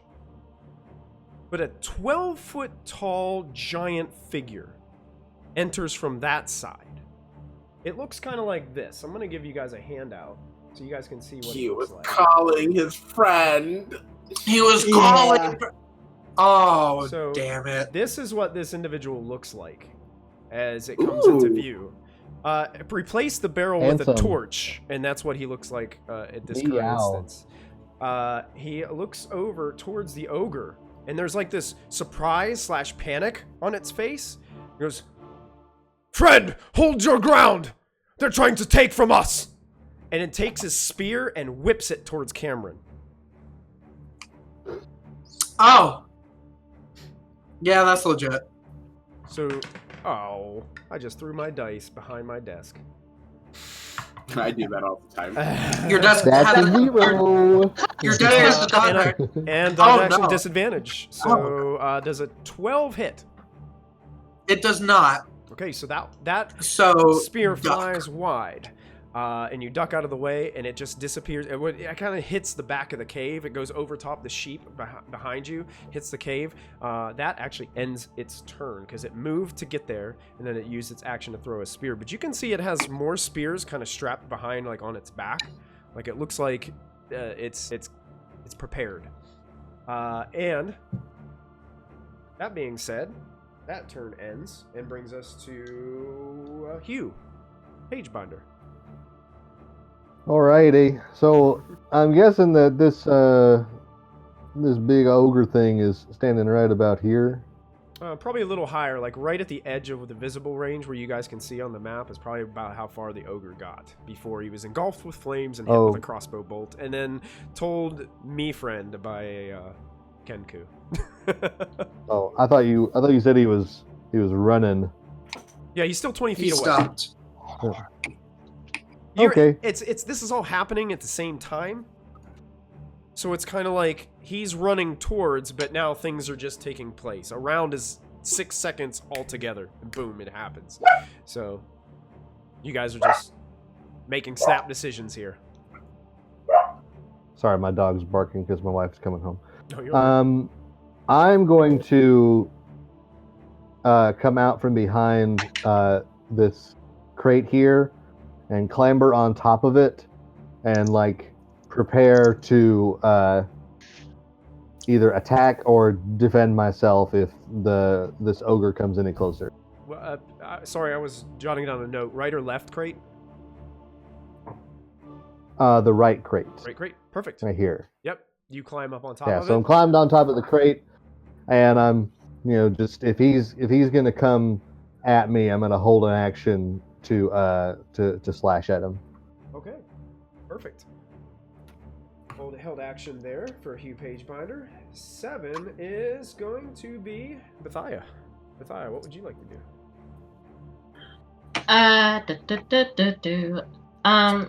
Okay, so where is the one that chucked the most intelligent giant?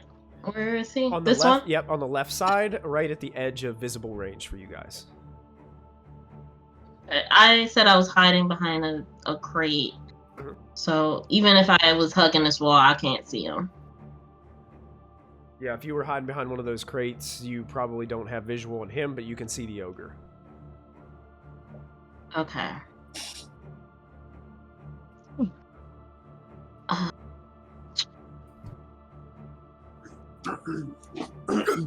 Let's take care of the ogre first, I guess. I will come out of my, peek over the crates. My eyes go black, and I will utter something in abyssal and cast Hex. Okay. Hmm. And I don't think there's a So saving I- throw. I just think that happens, right? Yeah. Cool. So the ogre is hexed. And I'm hexing it for strength. Strength. Yes. Got it. That's my bonus action. And as my action, let's do this. Let's make I'm going to speak again in Abyssal and cast Chill Touch. Okay. I think that's an attack So I have to roll make on a your ranged opponent. attack. Yeah. Mm-hmm. So a skeletal hand comes up from the ground and going to try to make a swipe at it. Okay. Oh, that was pretty good. That's pretty good. Snow attack is 23 to hit. Oh, most definitely. All right, and it takes 1d8 necrotic damage.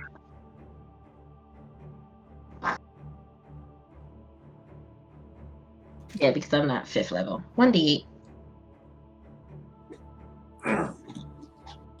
Okay. 5 necrotic damage. And the end sticks to it.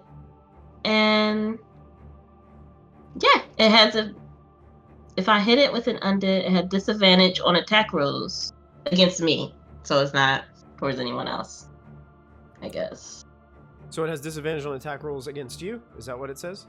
Yeah, against me. Yeah, the hand kind of like lashes onto it and like grabs it and is preventing it from having a good impact on you. Okay. Perfect. Anything else you'd like to do? Because I was over here, I guess I might need to move. You know what? No, I'll stay there. Stay there? Okay, perfect. That brings us to Let's see. 8. I just want to update you, Michael. I think you got another Game Master inspiration, so I think you have 2 of those. Yes, I do. Oh man, why are y'all doing that? And to go, and Vic says to go with my natural 20 for my birthday, I also have a Bardic inspiration. Nice. There you go. Thank you, chat, for helping everybody out. So the ogre gets to go.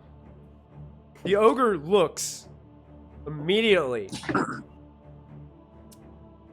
at Cricket. Goes from confused to really mad. And says, "No! Me friend!" And then rushes and is trying to pummel Cricket into the ground with its great club. That would probably trigger Cricket's held action. Okay. Yeah, as he does this, Cricket goes, "No, me friend," and then produces a mace, and goes, boom, slams the mace into their shield, and a sound like a church bell goes off. And I need the ogre to make a wisdom saving throw. Oh boy, great. Did you just Toll the Dead him? Is that your total? Yes! I love I could never get that spell to work. I don't think an 11's gonna succeed. An 11 is not gonna succeed. Yeah. The ogre will take. It's been injured. D12. Is that a little? Is that a little shield of Lathander? Ooh. The ogre will take 8 points of necrotic damage. 8 necrotic damage. Does it also He's trigger critical my of it. held It's action already- as it goes by me? Sure. Yeah, you can take a swipe at it as he's running by. Mm-hmm. We Dope. love a little cleric. I love it. Oh, sorry, I need to roll the 20. Not bad. Alright, that is a 16 plus 3 is 19. That hits. You slash across him as he's running by. He. Alright, so that I rolled d10. Mm-hmm. Is that 10 plus 2 slashing, so for 12. 12. My goodness. Yeah, already this ogre is looking very badly injured. He's got boiling bubbles popping off of him from being torched with fire. He's got this slash all across the side as he seems to be just charging at your Kenku friend.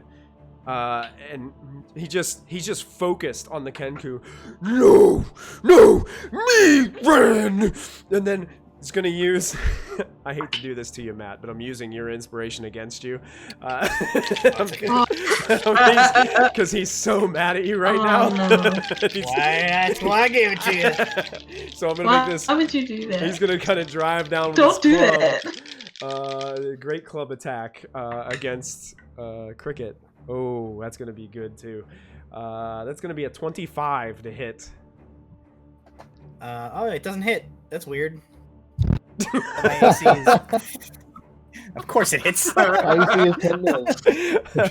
Well, I didn't know if you had like a high AC and we're gonna like do shield or something like that and be able to. I mean, like... I do have a high AC, but not that high.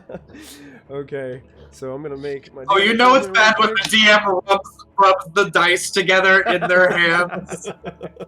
You take Yeah. 14 points of bludgeoning damage to Cricket as it slams down, trying to basically, like a hammer, drive you down into the stone floor.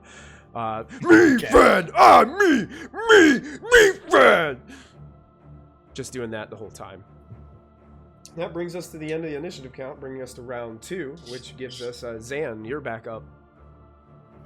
Zan's gonna turn to Cameron and he's gonna go, "You're big and strong, right? Yeah. You're like a big, super strong, sexy dragon, right? These guys tricked you into eating human dwarf meat. Let's Sexy? Yeah, come on, let's kill him!" And I'm gonna big guy. Michael, The spear. Yeah. Was that? I'm sorry. I forgot the hex damage. It was another 5. No, 5. Sorry. Okay. That's cool. All right. I'm going to run towards the smart guy with the spear because that's what we came here to. Okay. And as I do, I kind of like throw my I throw my rapier up into the air, and like a portal opens up and it gets sucked in, and then they spit it back out, but it's wreathed in like green energy. Okay. I'm casting Shadow Blade on it. Nice. I'm basically Shadow Blade, Okay. and I grab it out of the air, and I'm going to basically just try to make an attack. Okay. Based on the map here, I'll say it takes all your movement to get into engaged range with them, so you'll be out of movement, and then that'll be your spell, and then you make your attack. That's fine. Yep. It's my plus to hit. That is going to be 19 to hit. 19 will hit. Okay. And that's.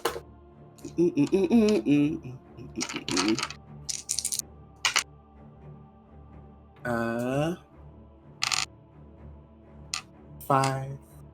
That's 5 piercing damage and 6 psychic damage.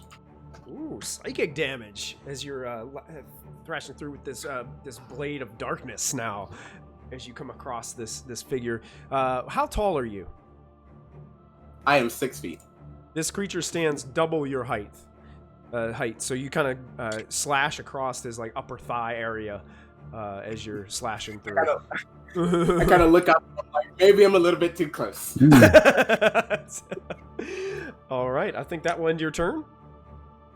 Yep. Unless you have anything else that you wanted to do. I think that spell is an action to cast, and you make one attack with it, right? Do you still have your bonus action, or is it bonus it's action a then bonus attack? action to cast, and then I make And an then the attack. attack is the action. Gotcha. Okay. Yeah. So second to go. Second to go is Farewell. Farewell's back up. All right, so the ogre has moved forward a little bit. Yeah, basically standing right in front of the Towards the Kenku, fire? smashing the Kenku over the back of the head. I would like to Towering over move- the Kenku. I would like to move into melee range and start by dropping my crossbow on the ground and drawing my longsword and taking a slash at the side. Okay, perfect. Yeah, unsheathing the sword, stepping forward is the Warforged out of the shadows of the edge of the room. 25. Oh yeah, that's gonna hit.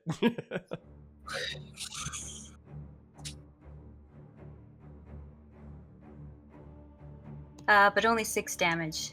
6 damage. So And then I would like to spend a key point and start hitting it okay, if that does not kill it. you're going after the ogre, right? Yes. Was the ogre. So you come up, unsheath your sword, confidently step forward, and the ogre doesn't even really see you coming. is just focused on just pummeling, and it goes to pick up its great club to drive it down onto the Kenku again, and you just kind of come around the behind and just go and drive the sword through the like lower chest region, and you watch him go, me, friend, and just collapses onto the ground. And then you hear the other one go, no, friend! Ow. So, seeing as though that worked much better than I thought, and hoping that this ogre did not fall on top of my bird new companion, it fell to the side. I will move. Okay, I am relieved at that fact. I will move over to the ogre. I have a lot of movement, so I'll probably be able to get all the way over. Not the ogre, the giant.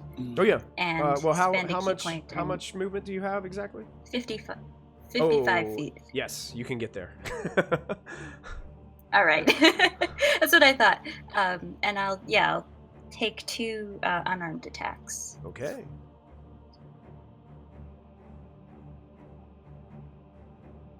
Zan, the Warforged, has come to your aid as you were starting to regret getting so close. Never mind.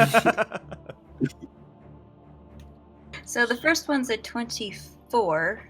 Yes. And the second one is a 15. 15? Let me double check that. I think that's still good. It is. Both hit. They're pretty big. Yeah.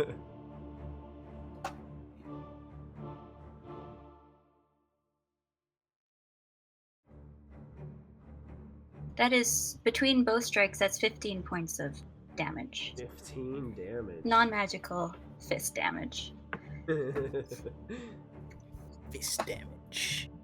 Alright, so you come up and you start punching it in the side of the other thigh that just the opposite thigh that just got slashed by the magical sword that Zan seems to be wielding next to you.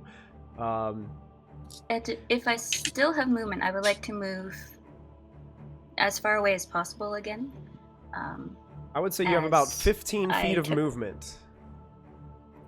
I would do that. Okay. I would move far away, and I took the feat mobile, which means anybody I hit or attempt to hit cannot take a reaction against me. Perfect. It If tries to I'm out reach of the out and range. grab you, but you just quickly just get out of the way and make your way across the sure-footed Warforged that we've got in the cavern right now. Awesome. Doing what I'm doing. Very good. So, moving away from that creature, then we've got initiative count 4, which is Cricket and Cameron. I'll let you go again. No, why don't you go first this time? As I went first last time, and also Cricket just got clubbed for half of their health and needs this, and just is gonna need a second here. That's fair. Cameron will. Dang. Everyone's kind of kicking ass a little bit. Remember, you also have a nat 20 and Bardic Inspiration. Happy birthday, my man. Cameron is going to. He looks over at the Kenku that's been hammered like a tent spike halfway into the earth. Yeah, they're probably on their back in the ground with their shield over them.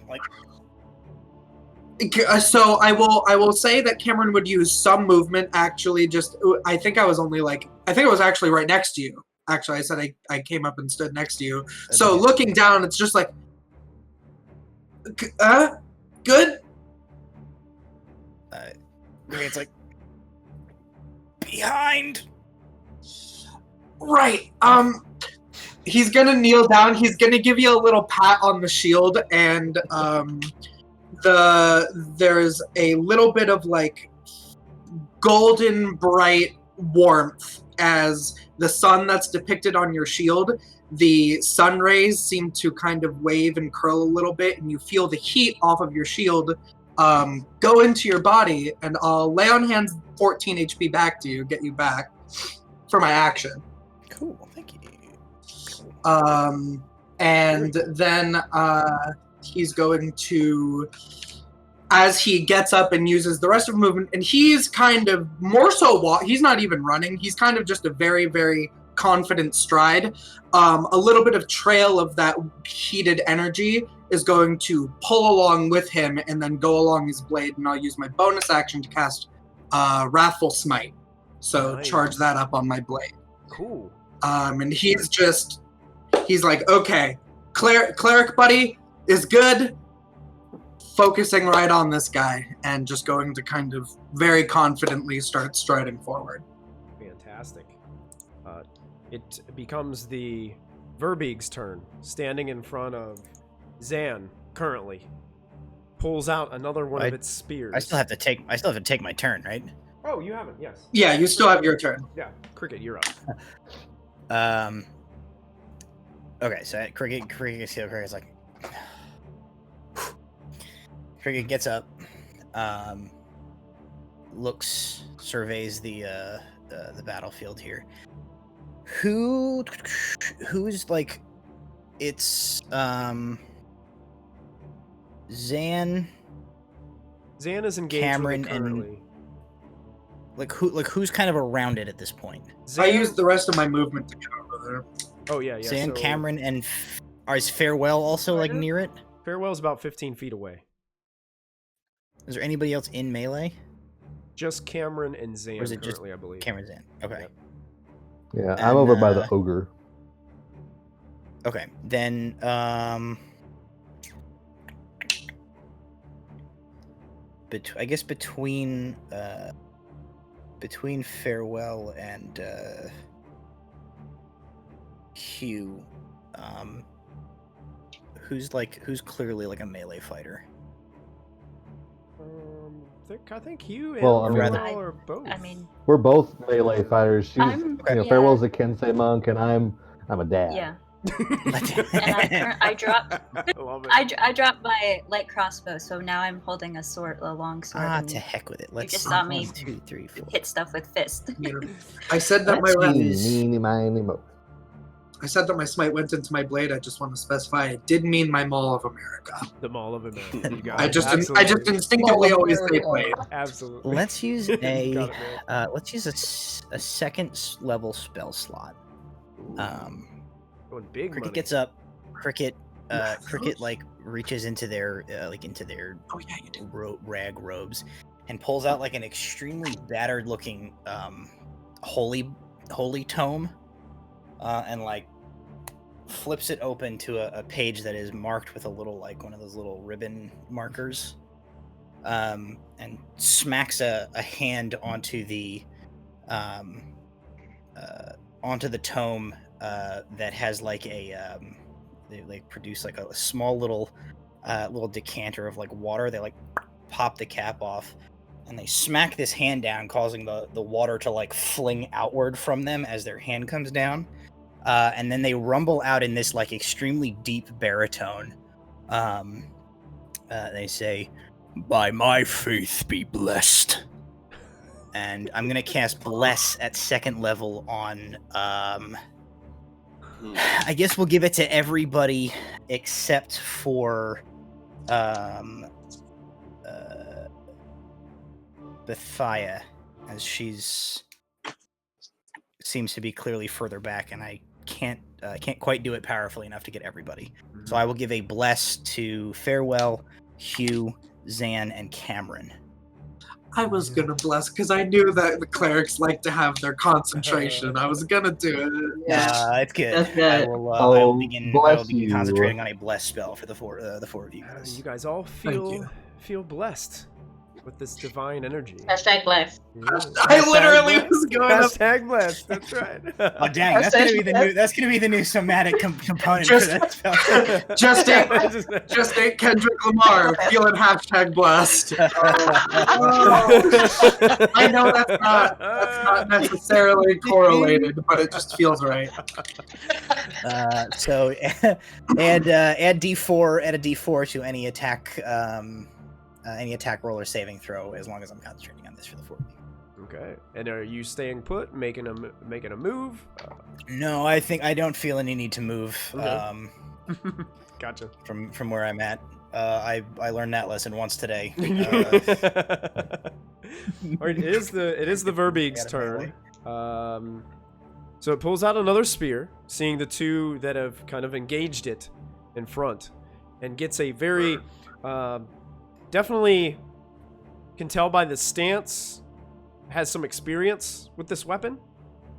And it's going to make its first attack against Zan. It can take 2 attacks. So basically what it's going to do is it's going to try to swipe with 2 hands right across one of you and try to gouge the other with one sweep as it goes from one to the other. So I'm going to make the first attack against Zan. That's a 15 on the die plus 6. That's 21 to hit. Shield. Shield! Yep. Oh! So, as it comes around, it does actually cut straight through. Mm-hmm. And what falls away is like a shadow of what it would be if it hit me and killed me. Ooh. And then Beautiful. it kind You of ninja substitutioned him. it kind of operates. You shadow cloned. And it goes, sorry, Mr. Charles. I'll give you some tea later. And as this spear keeps going through, it makes the attack against Cameron as well. So here's the second attack. Oh no. That is going Sorry, to be Mr. a Charles. 15 to hit. No, my AC is 16. Oh, you deflected it. Actually, your armor is just too strong, and it just can't pierce through. It looks very frustrated as neither of these attacks hit the ground. And that's the end of his turn. That brings us to you. All right. So I have to apologize. Whenever I was making this character, I did not kind of add up the appropriate things, and so I've been actually rolling under what I should have been. So the rolls are going to seem bigger because it's a thing. You've been rolling So I'm not and still Yeah, no, you've been rolling well for attacks. Oh, gotcha. For my attacks, because yeah, so sorry about that, and I just wanted to clarify that. So if it seems like, wow, Jim's rolling, pretty big numbers, he's saying +5 all of a sudden, that's why. All right, so how's this ogre looking? Well, the ogre is dead. The ogre's dead. The Verbeeg, yeah, looks like I got a couple wounds, but still got some vitality. Looks really angry that somebody killed his friend. Well, I'm angry that somebody killed and then ate somebody who could have been related to me, possibly. And so I'm gonna hop off. We'll talk later, son. And then I'm gonna hop off that crate and run over and kind of swing my world's best dad longsword. The problem that you're going to have in this situation, Hugh, is that's only a 10-foot wide cave over there. So technically, both Zan and Cameron being engaged with it would prevent you from getting within 5 feet. So unless you have anything ranged, you could fire up over their head. No. Because he towers over top of them. What about this crate here? Is anyone standing on that one? They're not. Which one? The one on like, the left. would I be able to jump up on that crate? Oh, I'm standing. You could jump. And then jump hit on him. It. You could jump onto it, but you're still gonna have 10 feet before you can hit him. He's right on the edge of that line where you can see and where you can't. And then Cameron and Zan are taking away those two squares underneath. Yeah. If you need me to get out of the way, I can. Okay. It's tricky to fight melee with a big group in a cave. That's true. I'm a wizard. I have ranged options, so. Same. In that case, I will clamber up on top of this crate, and I will hold another attack action for whenever he gets into my my zone. Okay, held action, held attack. You got it. That brings us. Yeah, because I don't want to just bumble into my co-fighters here. Okay. That brings us to Bethia. Okay. As seeing that the ogre is dead, Bethia is going. Whoop. Let me see. Because you said he's like over in this corner somewhere, like the giant. Yeah, he's right where you're pointing. Yep. Whoever. Yeah. Okay. Mhm. Yeah. All right. So Careful I'm though, going to... he was now in the path of that. That's true. You're fine. You're fine. You'll You're shrug it fine. I'm just going to move over here near the fire Okay. so I can at least get a view on him. Oh yeah, you got a view. Okay. I will use my bonus action to cause the shadows from the corpse of the ogre to slither to the giant and hex him for a constitution. Awesome. And I will, so he has disadvantage on ability checks. I don't know if that includes savings or... It's just ability checks. So any abilities Ability used checks. based off a Constitution would be affected. Yeah. Okay. All right. That for that. And I will hold up my mother's skull, speaking abyssal again, and I will cast Ray of Sickness Ooh. at second level. Ooh. That's a good spell. I know because my Tuesday character has it. We stand like sickening people in this household. All right. So he has to make. I think you have to make. He an has to attack make a first, Constitution. Right? You have to hit. Yes, make a ranged spell Yeah, attack. I think you have to hit him with the ray first, and then if it hits, I have to make a save. Yeah. Yeah. Yep. Ooh. Oh boy. That is 23 again. That hits. All right. Ray of Sickness, second level. Let me see. So 3d8. When casting a spell, yep.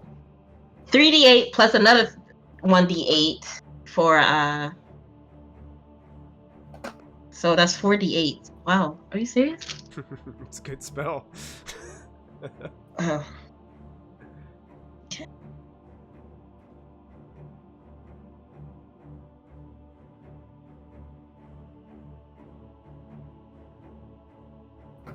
That is 21 poison damage.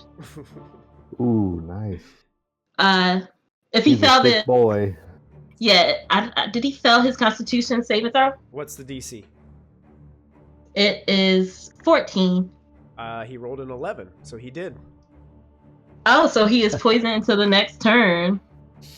Poisoned, which gives him disadvantage on everything.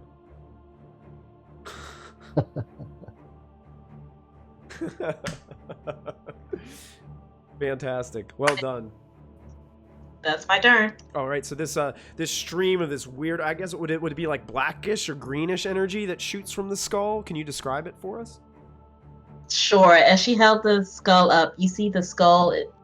It looks like it begins to rise a second, and then a swirl of green energy that kind of look like straight out like barf and like sickness, just straight out sickness, gets thrown directly at him and just splashes all over his body. Oh, gross. Oh, like projectile vomiting. Yeah, and he immediately goes, ah, oh, it looks like his flesh almost turns like a yellowish green for an instant. Nasty. And Hugh kind of has to go, like hold it in. And this is like splattering off the creature. Because if someone vomits around Hugh was in the vomit. Zan and Cameron, there's like this vomit just sloshing all over this creature in front of you. Oh, it's nasty. It's at that moment that you guys hear, honey, Boom. Oh. And in the cave to the right, coming around the corner, is a female Verbeeg that's holding a basket of something. And as she sees what's happening, drops the basket and it hits the ground, spilling its contents upon the floor. And takes the human body part. Takes the spear and rushes Bethia because she's the one closest, and is going to try to shove attack Bethia into the fire that she stood next to. So Bethia, I need you to make either an athletics check to try to just like take it and not be able to be pushed back, or an acrobatics check to try to avoid this. Let's do acrobatics. It's gonna Why you gotta give it a wife, Michael? I need to. I didn't write this adventure. This one wasn't mine. When Verbeeg Jr. shows up, I'm out. Who do you think? What do you think the ogre was? The ogre was clearly their adopted son. We started with the kid. I feel really bad. I need to know how to feel about. What was the contents of the basket that Lady Giant dropped? You'll have to make an investigation check or discover that later in the future. There's no picking flowers in Icewind Dale, so I'm gonna hope that it's like people's body parts. What'd you roll with? Okay. Don't get mad at me, but I have a 22. Okay, I won't get mad. In acrobatics. I won't get mad at you if you promise not to get mad at me.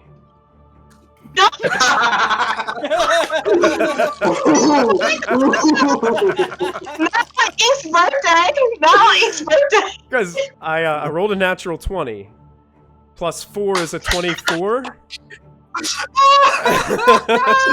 So, Bethia, you're turning around, seeing this at the last moment, this massive creature steps forward and kind of kicks you with its shin into the fire. You are now in the bonfire, and you take only 7 points of fire damage. I rolled really low. That's still really bad for her. And you're currently on fire. Hey, perfect. I mean, you're on stage with Kendrick Lamar. You're feeling hot.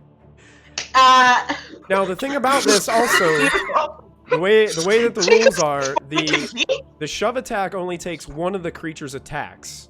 So it's going to make another attack against you while you're in the fire. Okay, it has cool. Multi-attack, so it's going to try to strike you with its spear. That's going to be a 23 to hit. That definitely hits. Well, you bet. Ooh, I rolled really good on that one. Oh no. 21 points of piercing damage. 21. You're unconscious? I'm unconscious. Bethia is unconscious in the fire. Burning. This. Damn it. You know what? It's because you didn't get blessed. It's because you didn't get blessed. Don't blame yourself. Don't blame yourself. No, there was no saving throw. I'm just making a joke. Perfectly. I'm on fire. We're at the top of round 3. That brings us to Zan. Did you go from full to nothing?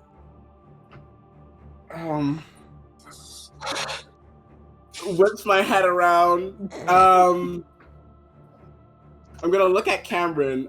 You can handle this, right? Yeah, I can handle this. Bonus action, Misty Step. Okay. So it's literally, he goes, "You can handle this, right?" And when Cameron says yes, portal opens up beneath him and he just drops down into the floor. Oh, that's a cool Misty Step. And then appears up next to the fire, and I'm going to drag her out. And if I can, with my action, I want to put her out. Okay. Because she's on fire. I'll allow you to do so, but you are going to take 5 points of fire damage in the process. Because you're you're reaching into a bonfire. Okay.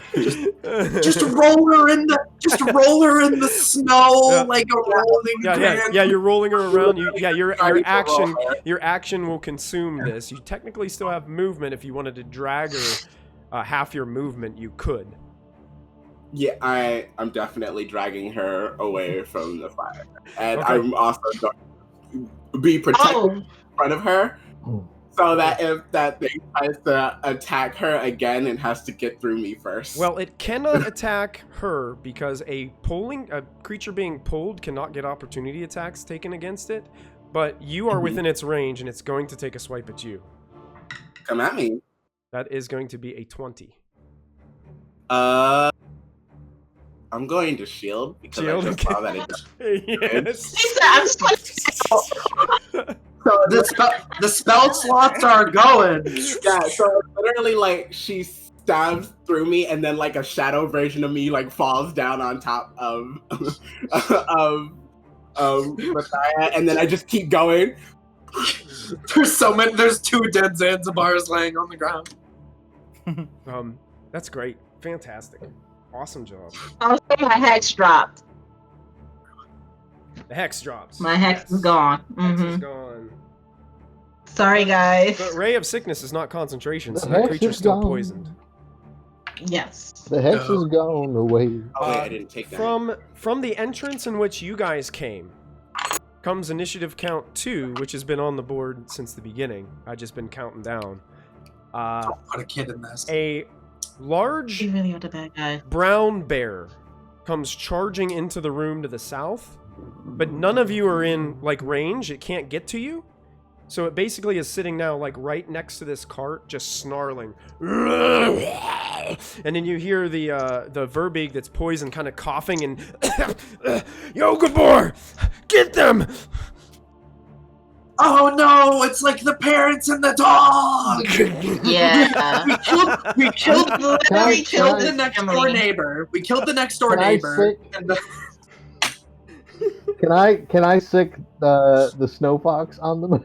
The snow fox and the Chewinga did not enter with you guys. They would not come near the fair opening. Yep. Farewell, you're up. It was a long shot.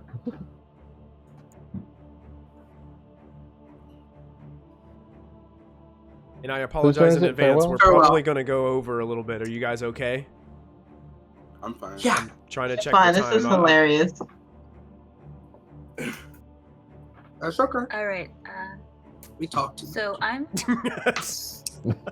where? Ironic Where for a am party I in that has relation literally to 2 all of characters this? that can't speak. Yes,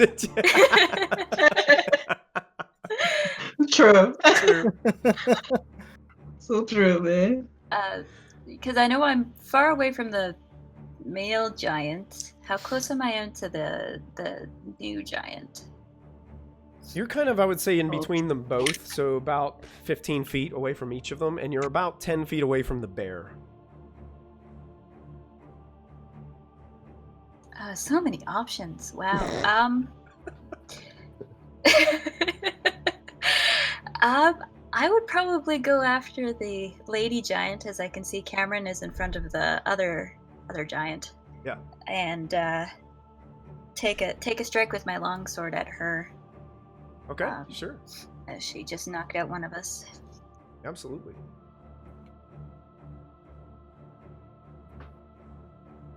Ooh, that's a 14. 14 just hits. Ooh, excellent. They're pretty big targets. I guess that's 9 slashing damage. 9 slashing, good. Did you add your bless I did not add. damage to that? Well, it's not I damage didn't. on bless, That's it's big to tap the attack rolls, roll. not Yeah. Oh, right. right. Mm.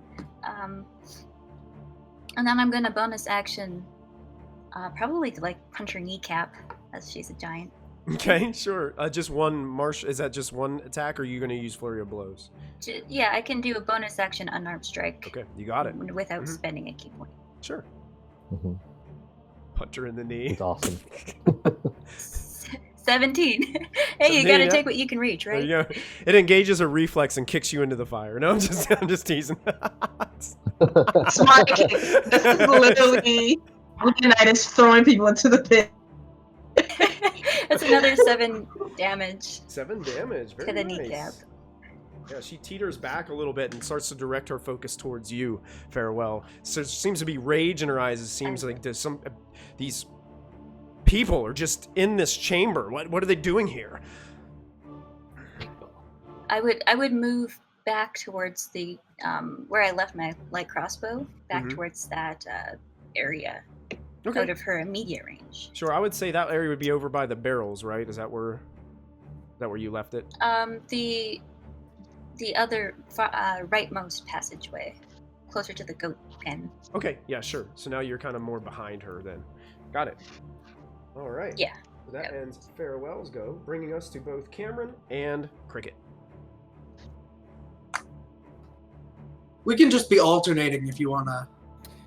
I don't know whose turn that makes it. My thing's pretty quick, so I'll get out of your way and you can fight a giant. Alternating it would be you. Oh, okay. Yeah, all Cricket is going to do. Cricket's fairly close to the fire already, I think. So Cricket will just jog over to where Zan just pulled Bethia out of the fire, and Cricket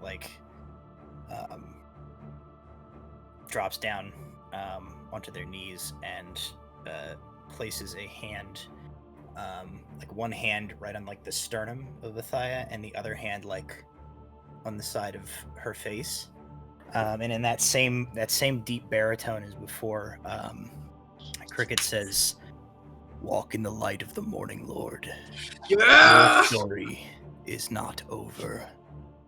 And I will cast a second level Cure Wounds on you. You will heal for 19 hit points. Oh, look at that. Thank you. We love a Lathander. Bethia, Cleric, baby! Your eyes shoot open at the sound of this deep baritone voice, and your wounds have been healed. Dad? I think that's Cameron's turn, though, if that's all Cricket wanted to do that. Oh, yeah, I got nothing else. All right. That's it. Well, if you're the healing hand of Lathander, then I am the smiting fist of Bahamut. Cameron swore an oath of the crown to uphold the balance of 10 towns. So as the energy of the wrathful smite coalesces at the head of the Mall of America, which is like a meat tenderizer with 50 little stars on the head. Mall of America. A spectral king's crown forms around the smashing end of the mall, adding very long spikes to the end of it in the shape of a crown. And I'm just going to use a natural 20 and hit this man very, very hard. I do need to ask before I roll. So I have Great Weapon Fighting as my fighting style, which says reroll 1s and 2s on melee attacks with a two-handed weapon. Yep. Is it just for that weapon's damage die, or is it all damage die associated with that weapon's attack? All damage die there's gonna be a lot. associated with the attack. Then this is going to be 2d8 plus 66 plus 5. Because I'm going to smite as well. Okay, you got it. So give me just a moment. This man is about to hit this giant so hard it's going to be deleted from the monster manual. America! So let's see. Beautiful. Let's see. So Naming this thing the Mall of America is still one of my greatest pronunciations. That's really hilarious. That's cute. So let's see. There were 2 2s in that, 1 a d6 and 1 a d8. So I'm going to take 4 off of that and re-roll that d6 and d8. Mm-hmm. For another 4 and a 2, so that's an improvement. So that's going to be a total of 45 damage. Magical. Go ahead and describe how you take it down. Excellent. So Cameron he's been scratched on the armor, didn't do anything. He feels the bless. He feels his wrathful smite. He thinks about how Zanzibar said, "You're big, scary, strong, sexy dragonborn." and he's got the maul kind of head down in the snow, and the heat melts some of the snow underneath it as he, like going for a carnival game, slams the spikes down into the giant's toe, causing it to bend over, and then comes around to the side and just buries the spectral crown into the side of its head, knocking it down to the ground, puts his foot on the neck, and just pulls it off, leaving the spectral crown in the head, and just has the maul. From the other side of the room, you just hear the female Verbeeg go, "No!" Girl, you started it. I'm sorry. I feel really bad, guys. Self-defense. Anything else you can do on your turn? And then he is going to... Let me double check.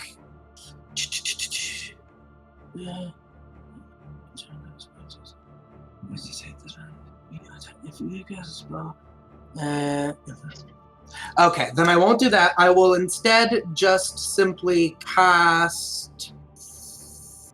I'll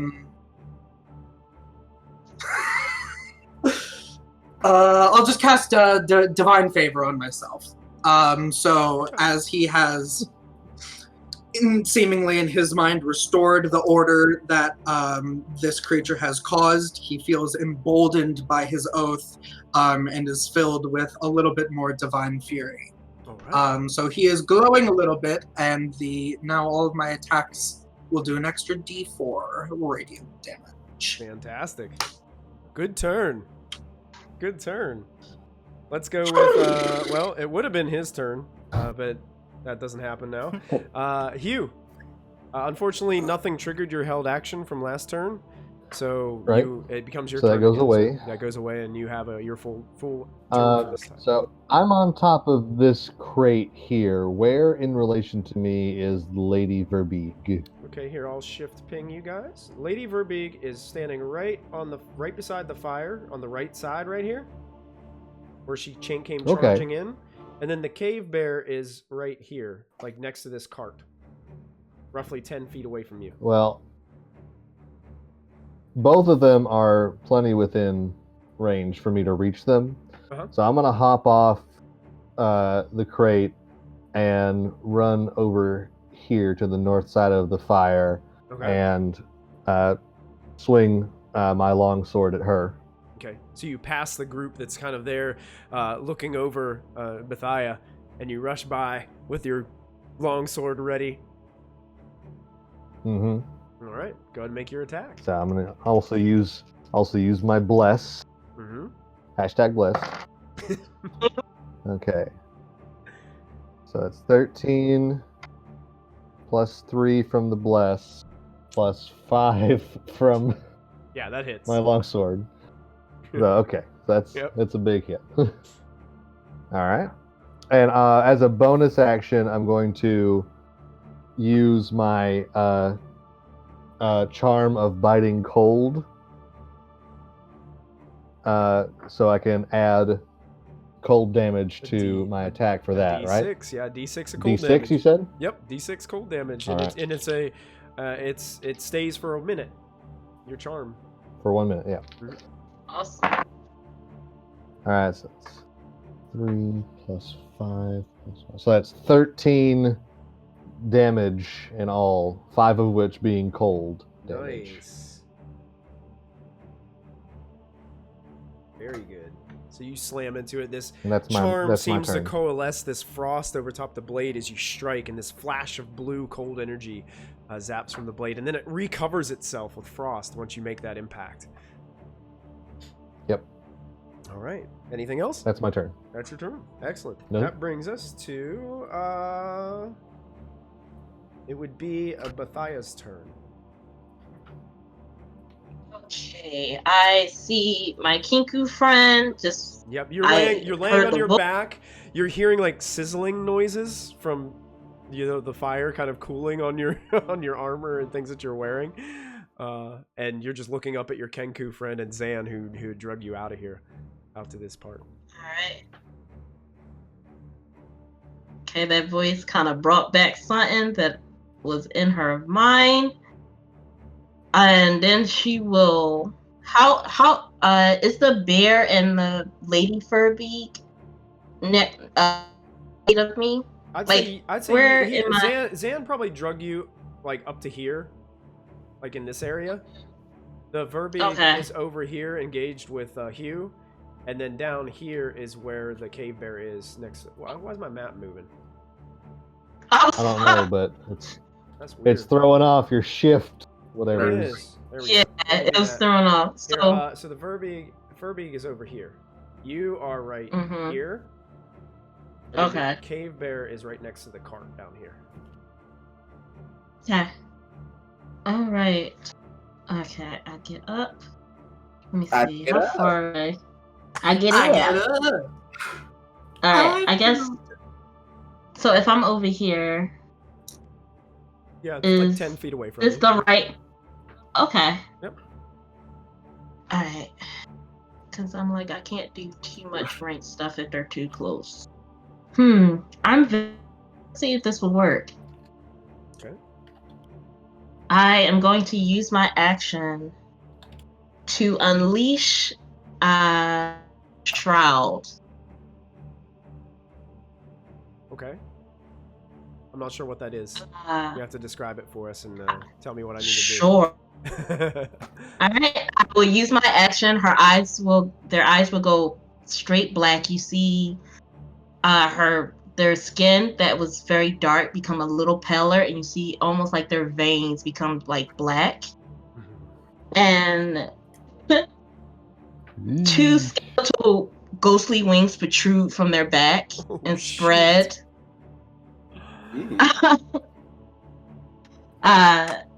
They're really long and they kind of drag on the ground and just spread out, kind of also behind the Kinku.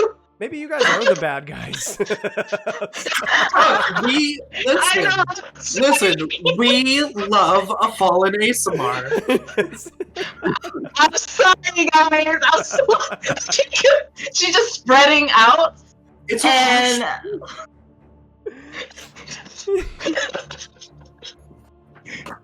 so the Verbeeg, since they're within 2 feet of me, they have to succeed on a charisma saving throw or become frightened of me until the end of my next turn.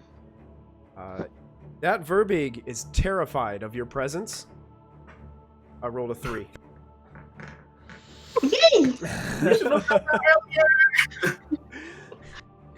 Like, you can see fear in its eyes as you're just like standing there, your looming form with these wings now outstretched, the fire casting these weird shadows all around the room of skeletal wings. So Hugh doesn't see it because it's behind him, so he thinks it's him. Yeah, exactly. Go to your room, eh? Go to your room. And I don't think I can summon anything as a bonus action. Was that an action Nope, to do everything that? is an action. Yes, so that's it. That's my turn. But it's frightened of me. It's frightened Did your of you. hex get moved just for I'm trying to like plan ahead here. Yeah, my hex did drop. My hex we did got drop. knocked out. Okay, Drop, all right. yeah. All right, that helps me figure out what I'm doing on my turn. It so. is her turn. Seeing this dwarven figure coming up and gashing, and then seeing beyond this terrifying visual of some skeletal form behind, and getting terrified. Now, it has disadvantage if it can see you, right? Is that the way that works? Or is it only... Yeah, I think it has disadvantage yeah, if it can see as long me. as it can see you. It has disadvantage. Yeah, and on I'm everything. right there. But it's just gonna try to it's going into a rage. Basically, she's seen a Cameron across the way slay what you guys heard her call Honey, coming home. And I killed her honey. And is now going to try to make 2 attacks against Hugh with disadvantage with its spear. The first one is going to be a 12 plus 6 is 18. Does an 18 hit Hugh Hagebinder? Oh, sorry, I tried. Hey, what? Sorry. Does an 18 hit 18. you? What was that number? 18 It does just hit. just hits. So on the first attack, you suffer 19 points of piercing damage, Hugh. All right. Good. The second attack, you're lucky that had disadvantage because one of them was a natural 20. Does a 13 hit Hugh Hagebinder? No, it does not. It does not. So it misses with the second. You see her lose focus and look towards Bethia behind you. And then you use that moment to dodge out of the way as you're still trying to recover from that gouge that the spear caused you in the first place. And that ends her turn, bringing us to the top of round 4 with Zan. Okay. Oh wait, what about that bear? The bear is in a different spot on the initiative order. It's been on the initiative order since the beginning. Okay. Mhm. Okay. Sorry. Just Why do a I- slow bear.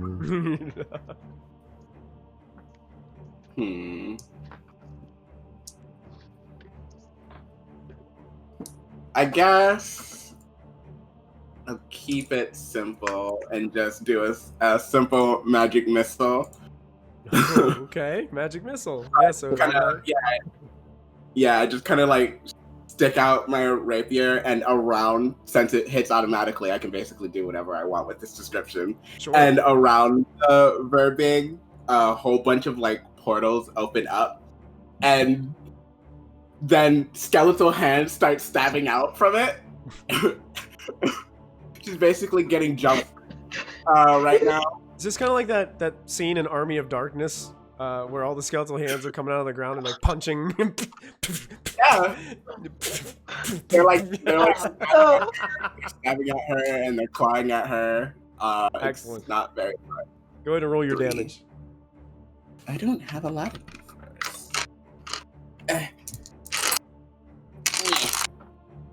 3.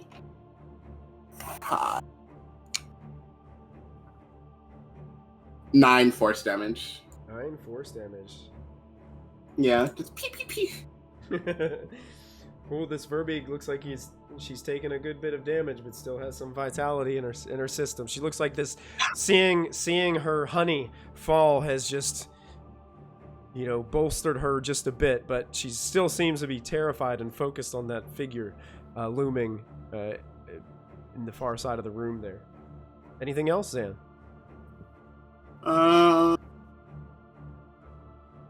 No, I think I will stay where I am. Okay. The bear charges across the room to where it saw Farewell run. There and, it is. and lunges towards Farewell. I think you mean bear it is. That's what I said. Bear, Oh, bear, okay, good. bear. All right, we're on the same I page then. said there it is. Okay, And, good. It's going to make a bite attack. We got it. It can do a bite attack and a claw attack. So it's going to do a bite attack. Why do I keep doing that? Come back, die. Bite attack. That's going to be a 24 to hit. Oh yeah, definitely. Okay, that damage is 9 Fighting points. metal. 9 points of piercing damage as it pierces through the metal. And then on the second attack, I'm going to use my GM inspiration that I've got from chat to make this attack with advantage. And that's the last one I have. So I'm going to expend that to do the claw attack with advantage. That's an 18 plus 7 to hit. Pretty sure that one's going to hit Farewell. That definitely hits. And so yeah, I'm going to roll this one up to do So, 13 points of slashing damage to Farewell from the bear. As it snarls in your presence. And that ends the bear's turn, bringing All us right. to Farewell's turn.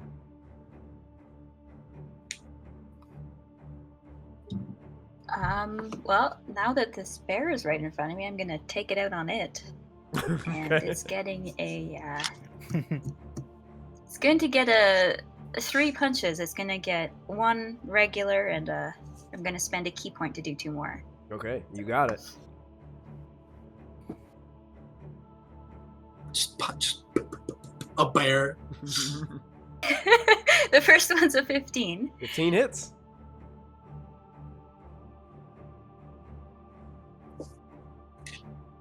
That's 8 points of damage. Okay.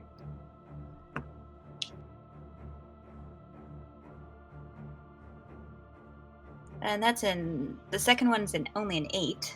8's gonna miss, unfortunately. Well, you strike it, it just doesn't. It's got some thick hide for the winter, that it lives in. This environment has a thick hide, and you just can't seem to break through it. The last one to hit is a 19. 19 definitely hits. Swift elbow to the face. Little boop on the Yeah, that's it. Yep. And that is 7 damage. 7 damage. All right. Yeah, you slam it with a kind of like an uppercut, then come across and hit its hide, then come across again with another elbow strike, as it seems to be teetering a little bit, then refocus itself, saliva kind of dripping out of its mouth and off of its fangs. And I think that's going to end Farewell's turn. Would Unless I be Farewell able wants to move around?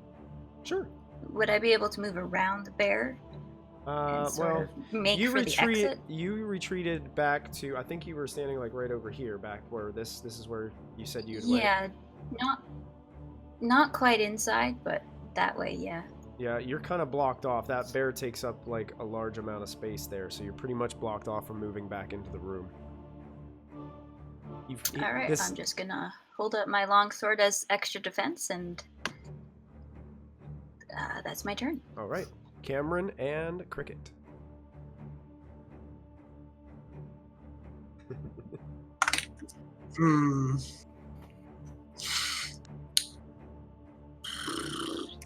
How, because I did not move from this corpse, how far away are the bear and the other Verbeeg?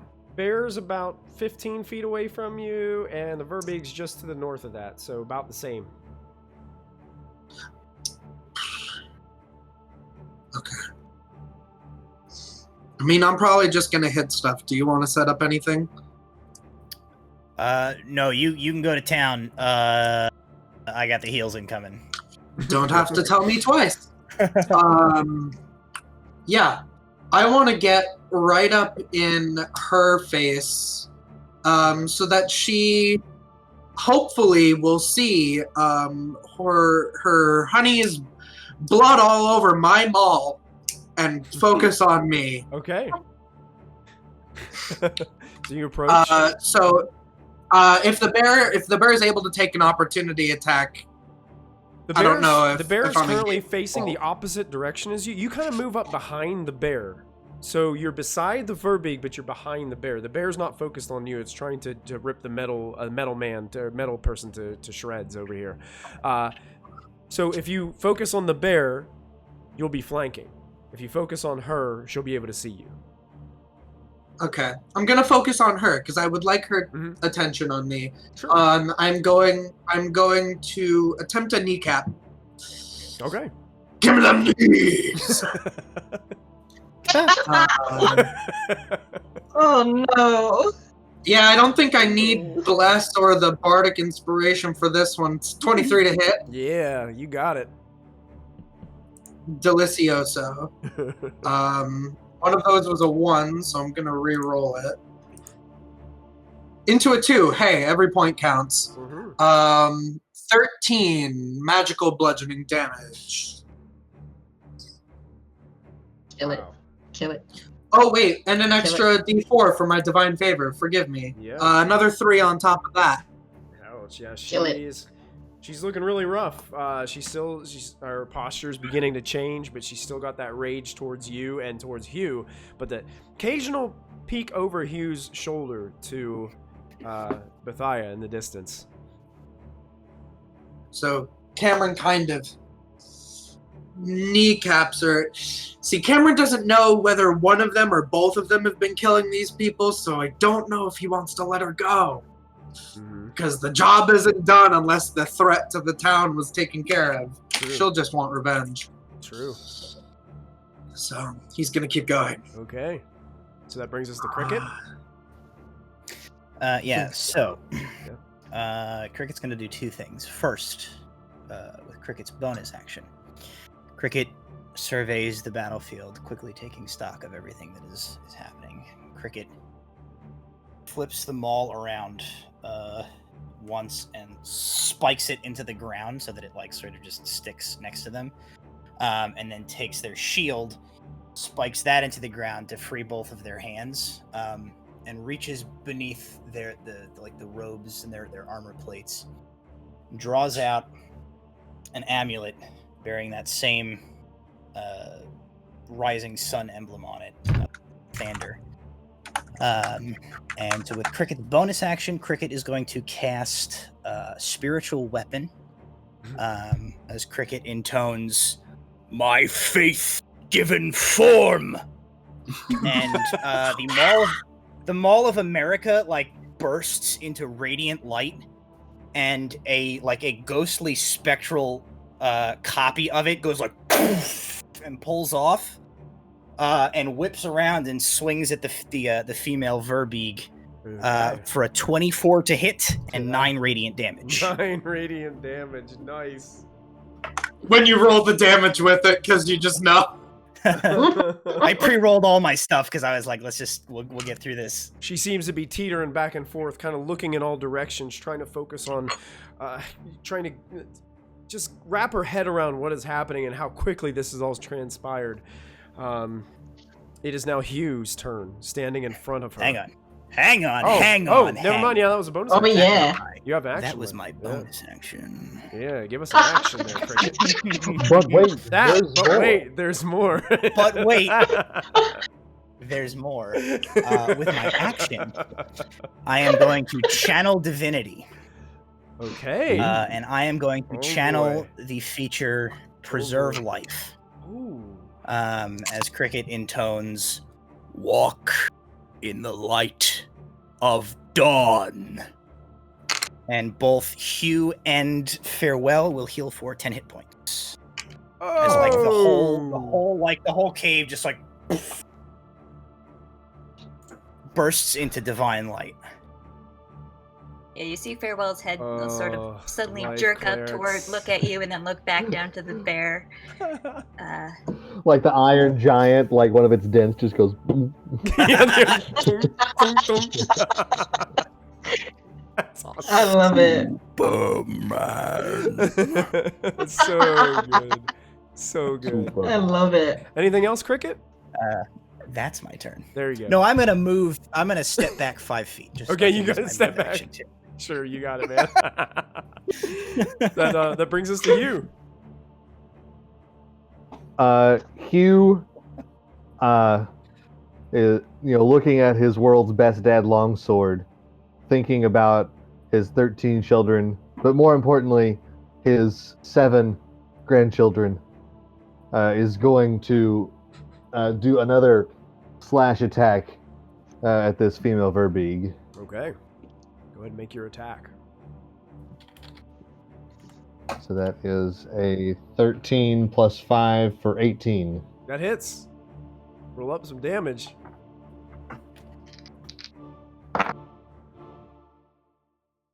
Say 11 plus 5 for 16. Wow. As you slam into it with your blade, she teeters back a little bit, catches her balance with her opposite hand, and reaches back up to get both hands on the spear. It looks like she's barely able to maintain her balance as she stands in front of all of you all and looks towards you. No! Get out! Get out! Anything else, Hugh? For a bonus action, I'm going to, think of all of the great times where I spent with my grandchildren, and they were teaching me how to play some of their music. The music the kids listen to these days. Yeah. And I'm gonna use my longsword and pretend it's a guitar. I'm gonna do a little bit of air guitar, Yes! and I'm gonna cast Fatherly Advice on who's nearby. Cameron I can do is. it. We're all pretty close. Yeah, I'm yeah, pretty yeah. close. What the hell is fatherly advice? You're So this, What is that? this class is amazing. This dad is amazing. it basically is like a bless. So it adds a D4 to an attack roll. It's like a guidance. Who are you giving it to? I can give it to 3 people that I see. So I'm going to give 1 to Bithy is behind me, so I can't see her. So I'll give 1 to Farewell. I'll give 1 to Cameron, and I'll give 1 to Zane. Okay, you guys have a D4 you can use. That is that hilarious. That's already on them. Do they get to add 2 D4 stuff? I would I'll say put it in yeah, the because chat it's a so you different can it's a different see what it spell is. altogether. It's like a different ability, so I allow it to happen. Yeah. Heck yeah. You can be blessed and also receive fatherly advice. So it's... It's like, thanks, Dad. Thanks, Dad. Thanks, Dad. So good. That's the end of Hugh's turn, right?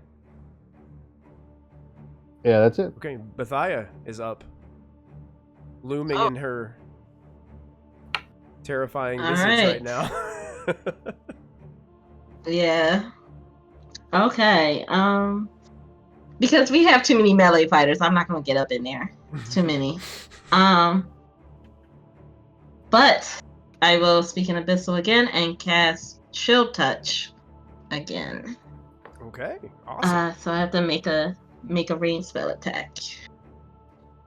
Ooh, that's pretty good. That's a 24 to hit. Oh yeah, most definitely.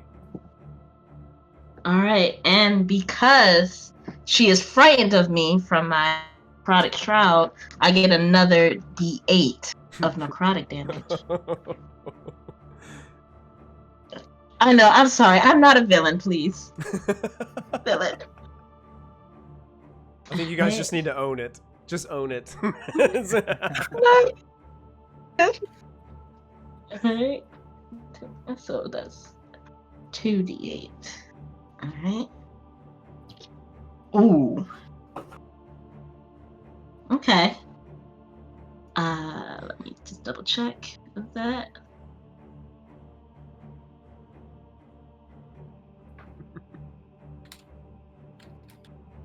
Well, 2d8, so it's only 1d8, but I'm level 4. So that's 12 necrotic damage as the skull kind of like scratch her in the back. And as they scratch her to the back, go ahead and describe how you put her down. Oh, okay. Oh, all right. So as the hand, y'all seen this skeletal hand before, but this time, instead of like the bluest dark black energy, you see flames. And instead of a skeletal hand, it almost looked like a devil's claw.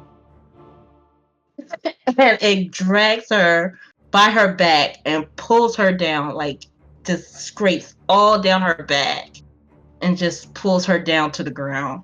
And as you pull her to the And ground, you hear a bit of laugh. she rolls into the bonfire and begins her last screams as they begin to fade out, as she loses her last of her vitality and her life escapes her. And at that moment, you see the bear go, and it begins, Bear now. and it tries to run away out of the cave. There you go, guys. Does anybody do There you anything go. to stop it, or are you gonna let it go? I would not take a attack after it. Okay. Sorry. Did the bear get hurt at all during this fight? The bear was hurt, yes. Yes, I Do punched I have it. like the ability to take an actual action here? Really, the bear is like just trying to get out of there. Like it's charging towards the opening. Like it doesn't want to. It's injured and it's trying to escape any threat. Yeah, I was gonna heal it if I was able to act fast enough to do so before it got out of my range. It's a wild animal, so it's gonna just run. So, Okay. Cricket like lifts one hand like, oh, no, wait, and it gets out. You guys are out of initiative order All right. as the combat. Bithy's Bithia's wings kind of disperse into the shadows, and they just go back to looking as normal. Zanzibar kind of like lets go of his rapier, and it just kind of like floats down into the portal and then comes back out looking normal, and he just kind of tucks it back into his belt. We are so evil, guys. I'm so sorry. And just because we're Yeah, I'll going pick a up little my late, crossbow and. just because we're going a little late, I'm going to kind of make an abridged conclusion to this one shot, because I want to be respectful to people's time since I've already taken a little bit more than what was expected. You guys gather the contents of this area. You find the 3 missing casks from Goodmead, still in tip-top shape. They were back in one of the other chambers of the cave. You guys discover some treasure that was stolen. So you guys can pick up. You'll pick up some coins and some other things of that nature. Nothing really extensive though. Like there wasn't like a massive treasure or different things. It looks like this individual only had the things that he needed to live and survive. Like it was basically stealing things to feed its animals, and things of that nature. You guys arrive back. Well, actually, Hugh would have probably went over and looked at that basket that was dropped. There were strange pieces of metal. A metal that was unfamiliar to you. In that basket. I think I might take the metal with us. Okay. Yeah, you can take that. Go ahead and write strange pieces of metal on Dad's character sheet. Pieces of metal. And you guys Dad's character and you guys return back to Goodmead, where you guys are welcomed with another great sense of peace and celebration. They welcome you back to the Mead Hall, where they have a great feast in your honor, as you brought retribution to this town for losing their speaker. During the meal, a woman approaches all of you and sits down at the table, offering you free drinks, offering you a beverage that she had brought. The woman looks at you, and she's a middle-aged woman. She removes her scarf so she can speak, and she says, "My name is Olivessa. I make the casks for the mead here in Goodmead. Some friends of mine don't want Shandor Froth to become our next town speaker. There's supposedly going to be an election coming up soon. They say he's untrustworthy. I don't know him that well, but I've been urged to run against him. Now, I have no interest in the speakership, but which one of you has the highest charisma score?" Does a 0 count or a 10 16? count as high? 16. Sophia has 18. 18. That's you. Anybody higher than an 18 on charisma? Not on this class. Looks towards Bethia and says, "You seem to be a really good leader, and this town could really use one. What do you say? Would you be willing to run against him?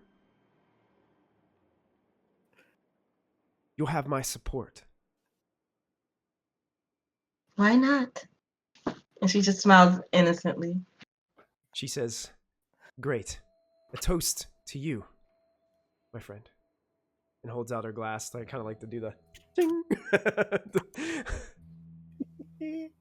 And at that is where this adventure closes. Hey.